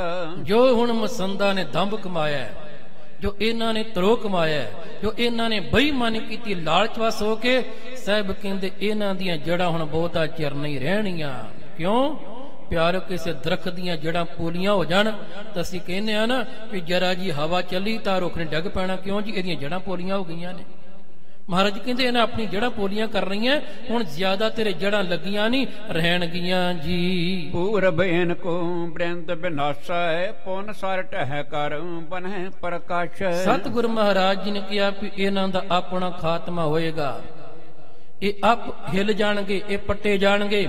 ਮਹਾਰਾਜ ਕਹਿੰਦੇ ਜਿਹੜਾ ਸਰੋਵਰ ਇਹ ਤੇ ਅਟਲ ਰਹੇਗਾ, ਇਹ ਤੇ ਜੁਗੋ ਜੁਗ ਅਟਲ ਰਹਿਣਾ ਹੈ ਜੀ। ਹੋਣਹਾਰ ਇੰਤੇ ਕਰਵਾਮ ਹੈ, ਫਲ ਕੋ ਪਾਮ ਹੈ ਤਬ ਪਛਤਾਮ ਹੈ। ਸਤਿਗੁਰੂ ਜੀ ਕਹਿੰਦੇ ਨੇ ਅਸਲ ਵਿੱਚ ਉਹ ਜਿਹੜੀ ਹੋਣਹਾਰ ਹੋਣੀ ਹੈ ਨਾ, ਬਸ ਉਹ ਇਹਨਾਂ ਕੋਲੋਂ ਕਰਵਾ ਰਹੀ ਹੈ। ਜੋ ਕੁਝ ਗਾਹ ਹੋਣਾ ਕਹਿਣ ਲੱਗੇ ਉਹਦਾ ਇਹ ਮੁੱਢ ਬੰਨ੍ਹਦੇ ਪਏ ਨੇ, ਬਸ ਹੋਣੀ ਇਹਨਾਂ ਪਾਸੋਂ ਉਹ ਕੁਝ ਕਰਵਾ ਰਹੀ ਹੈ, ਇਹਦਾ ਹੁਣ ਫਲ ਵੀ ਇਹਨਾਂ ਨੂੰ ਪਾਉਣਾ। ਜਦੋਂ ਫਲ ਪਾਉਣਗੇ ਤੇ ਫਿਰ ਪਛਤਾਵਣਗੇ ਜੀ। ਦੇਹ ਭਾਵਨੀ ਕੋ ਫਲ ਪਾਲ, ਅਬ ਕਿਆ ਕਹਿਣ ਬਨੇ ਇਨ ਨਾਲ। ਸਤਿਗੁਰੂ ਜੀ ਕਹਿੰਦੇ ਹੁਣ ਇਹਨਾਂ ਨੂੰ ਕੀ ਕਹਿਣਾ ਬਣਦਾ ਏ। ਮਹਾਰਾਜ ਕਹਿੰਦੇ ਜੈਸੀ ਕੋਈ ਸੇਵਾ ਕਰੇਗਾ ਉਹ ਜਿਹਾ ਉਹ ਫਲ ਪ੍ਰਾਪਤ ਕਰ ਲੇਗਾ, ਜਿਹੋ ਜੀ ਇਹਨਾਂ ਦੀ ਭਾਵਨਾ ਏ ਉਦਾਂ ਦਾ ਇਹਨਾਂ ਨੂੰ ਫਲ ਭੋਗਣਾ ਪੈਣਾ ਹੈ ਜੀ। ਮੰਦ ਮਸੰਦਨ ਬ੍ਰਿੰਦ ਕੋ ਬਚਨ ਭਇਓ ਐਸ ਭਾਏ, ਤਨ ਧਰ ਸ੍ਰੀ ਗੁਰ ਦਸਮ ਬਰ ਸਗਰੇ ਦਏ ਖਪਾਏ। ਇਸ ਤਰ੍ਹਾਂ ਪਿਆਰ ਫਿਰ ਸਮਾਂ ਆਇਆ, ਸਤਿਗੁਰੂ ਗੁਰੂ ਅਰਜਨ ਦੇਵ ਮਹਾਰਾਜ ਜੀ ਨੇ ਬਚਨ ਕਹੇ ਤੇ ਜਿਹੜੇ ਇਹ ਮਸੰਦ ਸਨ, ਕਲਗੀਧਰ ਪਿਤਾ ਦੇ ਜਿਸ ਵੇਲਾ ਆਉਂਦਾ ਤੇ ਜਦੋਂ ਇਖਲਾਕ ਤੋਂ ਆਚਰਨ ਤੋਂ ਬਿਲਕੁਲ ਇਹ ਗਰਕ ਗਏ, ਗਿਰ ਗਏ, ਜਦੋਂ ਗੁਰੂ ਦੀ ਬਾਤ ਨਾ ਮੰਨੀ, ਪਿਆਰੇ ਫਿਰ ਧੰਨ ਗੁਰੂ ਗੋਬਿੰਦ ਸਿੰਘ ਮਹਾਰਾਜ ਜੀ ਨੇ ਇਹਨਾਂ ਮਸੰਦਾਂ ਨੂੰ ਸਜ਼ਾਵਾਂ ਵੀ ਦਿੱਤੀਆਂ ਤੇ ਕਈ ਫਿਰ ਜਿਹੜੇ ਸਾਨੂੰ ਛੱਡ ਕੇ ਦੌੜ ਜਾਂਦੇ ਹਨ ਜੀ। ਕਰੇ ਸਪਾਨ ਚਨਾਏ ਪੁਨ ਚੂਨੋ ਸਰਬ ਲਗਾਏ, ਤਿਮ ਸ਼੍ਰੀ ਹਰਿਮੰਦਰ ਕਰਿਓ ਕੰਚਨ ਰਤਨ ਖਚਾਏ। ਔਰ ਇਹ ਜਿਹੜਾ ਸਰੋਵਰ ਇਹ ਤਰ੍ਹਾਂ ਟਲ ਸੀ ਨਾ, ਗੁਰੂ ਕੇ ਸਿੱਖਾਂ ਨੇ ਪਿਆਰੇ ਸਰੋਵਰ ਦੀਆਂ ਪੌੜੀਆਂ ਪੱਕੀਆਂ ਚੂਨਾ ਲਗਾ ਕੇ ਬਣਾਈਆਂ। ਫਿਰ ਸਮਾਂ ਆਇਆ ਸ੍ਰੀ ਦਰਬਾਰ ਸਾਹਿਬ ਨੂੰ ਪਿਆਰੇ ਫਿਰ ਸੋਨਾ ਵੀ ਜੜਵਾਇਆ ਗੁਰੂ ਕੇ ਸਿੱਖਾਂ ਨੇ, ਸਤਿਗੁਰੂ ਦੀ ਕਿਰਪਾ ਦੇ ਨਾਲ ਪਿਆਰੇ ਉਹ ਫਿਰ ਸੋਨਾ ਵੀ ਜੜਿਆ ਹੈ ਜੀ। ਸੁਣੋ ਕਥਾ ਸਰ ਬਾਨਣ ਕੀ ਸ਼੍ਰੀ ਅਰਜਨ ਉਪਕਾਰ, ਕਵੀ ਜੀ ਕਰਾਵਤ ਤੀਰ ਥਿਤ ਸ਼੍ਰੀ ਮੁਖ ਬਾਕ ਉਚਾਰ। ਸਰੋਵਰ ਬਾਂਦੀ ਕਹਿੰਦੇ ਨੇ ਕਵੀ ਜੀ ਗਾਂ ਕਥਾ ਸੁਣੋ ਕਿ ਗੁਰੂ ਅਰਜਨ ਦੇਵ ਮਹਾਰਾਜ ਜੀ ਨੇ ਕੈਸਾ ਉਪਕਾਰ ਕੀਤਾ, ਭਲਾ ਕੀਤਾ ਮਾਨਵਤਾ ਦਾ। ਕਾਰ ਕਰਾਵਤ ਤੀਰ ਥਿਤ ਤੀਰਥ ਮਰਾਦੇ ਕਿ ਸਤਿਗੁਰੂ ਜੀ ਉੱਥੇ ਕੋਲ ਬਹਿ ਕੇ ਕਿਨਾਰੇ ਤੇ ਬੈਠ ਕੇ ਆਪ ਇਹ ਕਾਰ ਕਰਵਾ ਰਹੇ ਨੇ। ਸਤਿਗੁਰੂ ਜੀ ਆਪਣੇ ਮੁਖ ਤੋਂ ਕਹਿ ਕਹਿ ਕੇ ਜੀ ਐਦਾਂ ਕਰੋ ਐਦਾਂ ਕਰੋ, ਇਸ ਤਰ੍ਹਾਂ ਸੇਵਾ ਕਰਵਾ ਰਹੇ ਹਨ ਜੀ। ਅਣਗਣ ਨਰ ਕੀ ਪੀਰ ਹੋਏ ਚਾਰੋਂ ਦੇਸ਼ ਮਹਿ ਲਾਗ। ਅਣਗਣ ਨਰ ਕੀ ਪੀਰ ਹੋਵੇ ਪਿਆਰਿਓ, ਬਹੁਤ ਸਾਰੇ ਸਿੱਖਾਂ ਦੀ ਸੰਗਤਾਂ ਦੀ ਭੀੜ ਲੱਗੀ ਰਹਿੰਦੀ ਏ। ਸੰਗਤਾਂ ਹਜ਼ਾਰਾਂ ਦੀ ਤਾਦਾਦ ਵਿੱਚ ਆਣ ਕੇ ਸੇਵਾ ਕਰ ਰਹੀਆਂ ਨੇ। ਚਾਰੋਂ ਦੇਸ਼ ਮਹਿ ਲਾਗ, ਚਾਰੇ ਪਾਸੇ ਸੰਗਤਾਂ ਦਾ ਇਵੇਂ ਜਾਣੋ ਕਿ ਜਿਵੇਂ ਬਹੁਤ ਭਾਰੀ ਇਕੱਠ ਮੇਲਾ ਲੱਗਿਆ ਹੁੰਦਾ ਹੈ ਜੀ। ਜਿਨਹਿ ਖਨ ਹੈ ਗੁਰ ਗੁਰ ਪਨ ਹੈ ਭਜਨ ਭਗਤ ਬੜ ਭਾਗ। ਪਿਆਰੇ ਕੋਈ ਚਣਾਈ ਕਰਦਾ ਪਿਆ, ਕੋਈ ਖੁਦਵਾਈ ਕਰਦਾ ਪਿਆ, ਕੋਈ ਸੇਵਾ ਕਰਦਾ ਪਿਆ, ਹੱਥਾਂ ਨਾਲ ਸੇਵਾ ਕਰਦੇ ਨੇ। ਗੁਰ ਗੁਰਪਨ ਹੈ, ਮੁਖ ਨਾਲ ਵਾਹਿਗੁਰੂ ਵਾਹਿਗੁਰੂ ਵਾਹਿਗੁਰੂ ਜਪਦੇ ਨੇ ਜੀ। ਤਨ ਕਰਕੇ ਸੇਵਾ ਕਰ ਰਹੇ ਨੇ, ਮਨ ਕਰਕੇ ਗੁਰੂ ਗੁਰੂ ਜਪਦੇ ਨੇ। ਭਜਨ ਭਗਤ ਵਡਭਾਗ, ਵੱਡੇ ਭਾਗਾਂ ਵਾਲੇ ਪਿਆਰਿਓ ਪਰਮਾਤਮਾ ਦਾ ਨਾਲ ਨਾਲ ਗੁਰੂ ਦਾ ਨਾਮ ਜਪਦੇ ਭਜਨ ਕਰਦੇ ਹਨ ਜੀ। ਸ਼੍ਰੀ ਲక్ష్ਮੀ ਪਤ ਏਕੰਕਾਰ ਜਗ ਸਿਰਜਣ ਪਾਲਣ ਸੰਹਾਰ। ਲక్ష్ਮੀ ਪਤ ਉਹ ਅਕਾਲ ਪੁਰਖ ਵਾਹਿਗੁਰੂ ਜਿਹੜਾ ਇੱਕ ਓੰਕਾਰ ਹੈ, ਸਾਰੇ ਜਗਤ ਨੂੰ ਸਿਰਜਣ, ਜੋ ਸਿਰਜਣ ਵਾਲਾ, ਪਾਲਣ ਜੋ ਪਰਵਰਿਸ਼ ਕਰਨ ਵਾਲਾ, ਸੰਹਾਰ ਜੋ ਸਾਰੇ ਜਗਤ ਨੂੰ ਨਾਸ ਕਰਨ ਵਾਲਾ ਹੈ।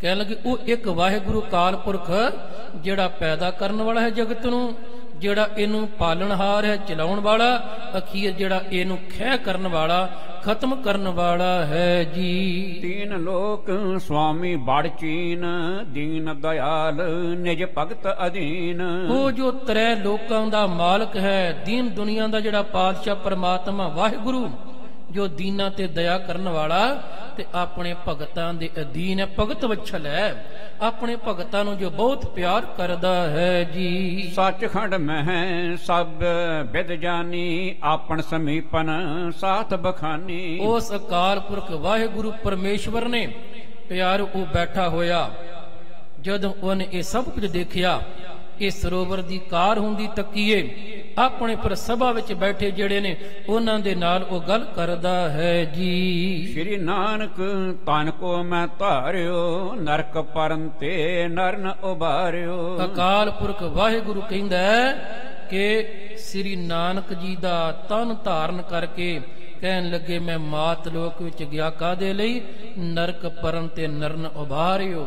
ਕਿ ਜਿਹੜੇ ਲੋਕ ਕਹਿੰਦੇ ਨਰਕਾਂ ਵਾਲੇ ਪਾਸੇ ਨੂੰ ਜਾ ਰਹੇ ਨੇ, ਕੁਰਾਏ ਪੈ ਰਹੇ ਨੇ, ਬੁਰੇ ਕਰਮ ਕਰਦੇ ਪਏ ਨੇ, ਉਹਨਾਂ ਦਾ ਭਲਾ ਕਰਨ ਦੇ ਲਈ, ਸਹੀ ਰਾਹ ਤੇ ਤੋਰਨ ਦੇ ਲਈ, ਬਸ ਉਹਨਾਂ ਦੇ ਰੂਪ ਵਿੱਚ ਜਦੋਂ ਮੈਂ ਮਾਤਲੋਕ ਵਿੱਚ ਗਿਆ ਹਾਂ ਤਾਂ ਹੀ ਭਟਕਿੰਦੇ ਨੇ ਕਿ ਜੋਤ ਰੂਪ ਹਰ ਆਪ ਗੁਰੂ ਨਾਨਕ ਕਹਾਇਓ। ਤਾਂ ਹੀ ਭਾਈ ਗੁਰਦਾਸ ਜੀ ਕਹਿੰਦੇ ਨੇ ਕਿ ਫਿਰ ਬਾਬਾ ਗਿਆ ਬਗਦਾਦ ਨੂੰ, ਬਾਹਰ ਜਾਏ ਕੀਆ ਸਥਾਨ, ਇੱਕ ਬਾਬਾ ਅਕਾਲ ਰੂਪ, ਬਾਬਾ ਅਕਾਲ ਰੂਪ ਹੈ ਗੁਰੂ ਨਾਨਕ ਮਹਾਰਾਜ ਜੀ। ਕਹਿਣ ਲੱਗੇ ਮੈਂ ਉਹਨਾਂ ਦਾ ਤਨ ਧਾਰਨ ਕਰਕੇ ਜਿਹੜੇ ਲੋਕ ਕੁਰਾਏ ਪਏ ਨੇ ਸਹੀ ਰਾਹ ਤੇ, ਉਹਨਾਂ ਨੂੰ ਤੋਰਨ ਵਾਸਤੇ ਜੀ। ਅਬ ਸਰੂਪ ਪੰਚਮ ਤਨ ਕੇਰਾ ਸ਼੍ਰੀ ਅਰਜਨ ਹਿਤ ਜਗਤ ਬਡੇਰਾ। ਅਕਾਲ ਪੁਰਖ ਪਰਮੇਸ਼ਵਰ ਕਹਿ ਰਿਹਾ ਹੈ ਕਿ ਹੁਣ ਕਹਿੰਦੇ ਨੇ ਗੁਰੂ ਨਾਨਕ ਮਹਾਰਾਜ ਜੀ ਦੀ ਜੋਤ ਨੇ ਪੰਜਵਾਂ ਜਾਮਾ ਧਾਰਨ ਕੀਤਾ ਹੈ। ਹੁਣ ਪੰਜਵੇਂ ਜਾਮੇ ਦੇ ਵਿੱਚ ਪ੍ਰਵੇਸ਼ ਕੀਤੀ ਹੈ ਸ੍ਰੀ ਅਰਜਨ ਹਿਤ ਜਗਤ ਵਡੇਰਾ। ਧੰਨ ਗੁਰ ਅਰਜੁਨ ਦੇਵ ਮਹਾਰਾਜ ਜੀ ਦੇ ਰੂਪ ਵਿੱਚ ਗੁਰੂ ਨਾਨਕ ਦੀ ਜੋਤ ਜਗ ਦਾ ਭਲਾ ਕਰ ਰਹੀ ਹੈ, ਪਰਉਪਕਾਰ ਕਰ ਰਹੀ ਹੈ ਜੀ। ਭਗਤ ਬੇਸ ਮਹਿ ਛਪਹਿ ਵਿਸਾਲੇ ਚਾਹਤ ਭਗਤ ਪੰਥ ਕਹੋ ਪਾਲੇ। ਕਹਿਣ ਲੱਗੇ ਉਹ ਭਗਤ ਨੇ, ਭਗਤ ਵੇਸ਼ ਦੇ ਵਿੱਚ ਉਹ ਛੁਪੇ ਹੋਏ ਨੇ, ਅਜ਼ਰ ਨੂੰ ਜ਼ਰਨ ਵਾਲੇ ਨੇ, ਆਪਣਾ ਪ੍ਰਗਟਾਵਾ ਦਿਖਾਵਾ ਨਹੀਂ ਕਰਦੇ ਤੇ ਜਿਹੜੀ ਭਗਤੀ ਦਾ ਪੰਥ ਹੈ ਉਹਨੂੰ ਪਾਲਣਾ ਕਰਕੇ ਲੋਕਾਂ ਨੂੰ ਪ੍ਰੇਮ ਭਗਤੀ ਵਾਲੇ ਰਾਹ ਤੇ ਤੋਰਨਾ ਚਾਹੁੰਦੇ ਹਨ ਜੀ। ਇਸ ਉਪਾਏ ਮਹਿ ਲਗਹਿ ਮਹਾਨਾ ਥਿਰ ਹੈ ਸਦੀਵ ਨਰਨ ਕਲਿਆਣ। ਇਸ ਉਪਾਅ ਦੇ ਵਿੱਚ ਉਹ ਬਹੁਤ ਵੱਡੀ ਪੱਧਰ ਤੇ ਲੱਗੇ ਹੋਏ ਨੇ ਤੇ ਸਦਾ ਹੀ ਮਨੁੱਖਾਂ ਦੇ ਕਲਿਆਣ ਕਰਨ ਦੇ ਲਈ ਦਿਨ ਰਾਤ ਉਹਨਾਂ ਨੇ ਇੱਕ ਕੀਤਾ ਹੋਇਆ ਹੈ ਜੀ। ਸੁਦਾ ਸਰੋਵਰ ਕੋ ਸਿਰ ਜਾਵਤ ਮਹਾ ਮਹਾਤਮ ਕੋ ਦਿਪਤਾਵਤ। ਕਹਿਣ ਲੱਗੇ ਸੁਦਾ ਸਰੋਵਰ ਜੋ ਸ੍ਰੀ ਅੰਮ੍ਰਿਤਸਰ ਸਾਹਿਬ ਹੈ, ਹੁਣ ਉਹਦੀ ਉਹ ਇਹ ਪਕਿਆਈ ਕਰਵਾ ਰਹੇ ਨੇ, ਵੱਡੀ ਪੱਧਰ ਤੇ ਉਹਦੀ ਸਿਰਜਣਾ ਕਰਵਾ ਰਹੇ ਨੇ। ਇੱਕ ਮਹਾਨ ਮਹਾਤਮ ਨੂੰ ਉਹ ਪ੍ਰਗਟ ਕਰਨ ਵਾਸਤੇ ਲੱਗੇ ਹੋਏ ਨੇ। ਉਹ ਅਕਾਰ ਪੁਰਖ ਪਰਮੇਸ਼ਵਰ। ਫਿਰ ਪਿਆਰੇ ਉਹ ਜਿਹੜਾ ਅੱਗੇ ਸ਼ਬਦ ਆਉਂਦਾ ਨਾ ਸਤਿਗੁਰ ਦੀ ਬਾਣੀ ਦਾ ਕਿ ਸੰਤਾਂ ਕੇ ਕਾਰਜ ਆਪ ਖਲੋਵਾ, ਹਰ ਕੰਮ ਕਰਾਵਣ ਆਇਆ ਰਾਮ, ਤਰਤ ਸੁਹਾਵੀ ਤਾਲ ਸੁਹਾਵਾ ਵਿੱਚ ਅੰਮ੍ਰਿਤ ਜਲ ਛਾਇਆ ਰਾਮ। ਅਕਾਲ ਪੁਰਖ ਆ ਪਿਆਰ ਇਵੇਂ ਕਹਿ ਲਈਏ ਇਹ ਸੇਵਾ ਦੇ ਵਿੱਚ ਆਣ ਕੇ ਹਿੱਸੇਦਾਰ ਬਣਦਾ। ਉਹ ਕਿਵੇਂ ਬਣਦਾ ਇਹ ਵਿਚਾਰ ਆਪ ਜੀ ਨੇ ਆਉਣ ਵਾਲੇ ਦੀਵਾਨਾਂ ਅੰਦਰ ਸਰਵਣ ਕਰਨੀ ਜੀ। ਇੰਨੀ ਸੇਵਾ ਪ੍ਰਵਾਨ ਕਰਨੀ, ਹੋਈਆਂ ਬੇਅੰਤ ਭੁੱਲਾਂ ਮਾਫ ਕਰ ਦੇਣੀਆਂ। ਵਾਹਿਗੁਰੂ ਜੀ ਕਾ ਖਾਲਸਾ, ਵਾਹਿਗੁਰੂ ਜੀ ਕੀ ਫਤਿਹ।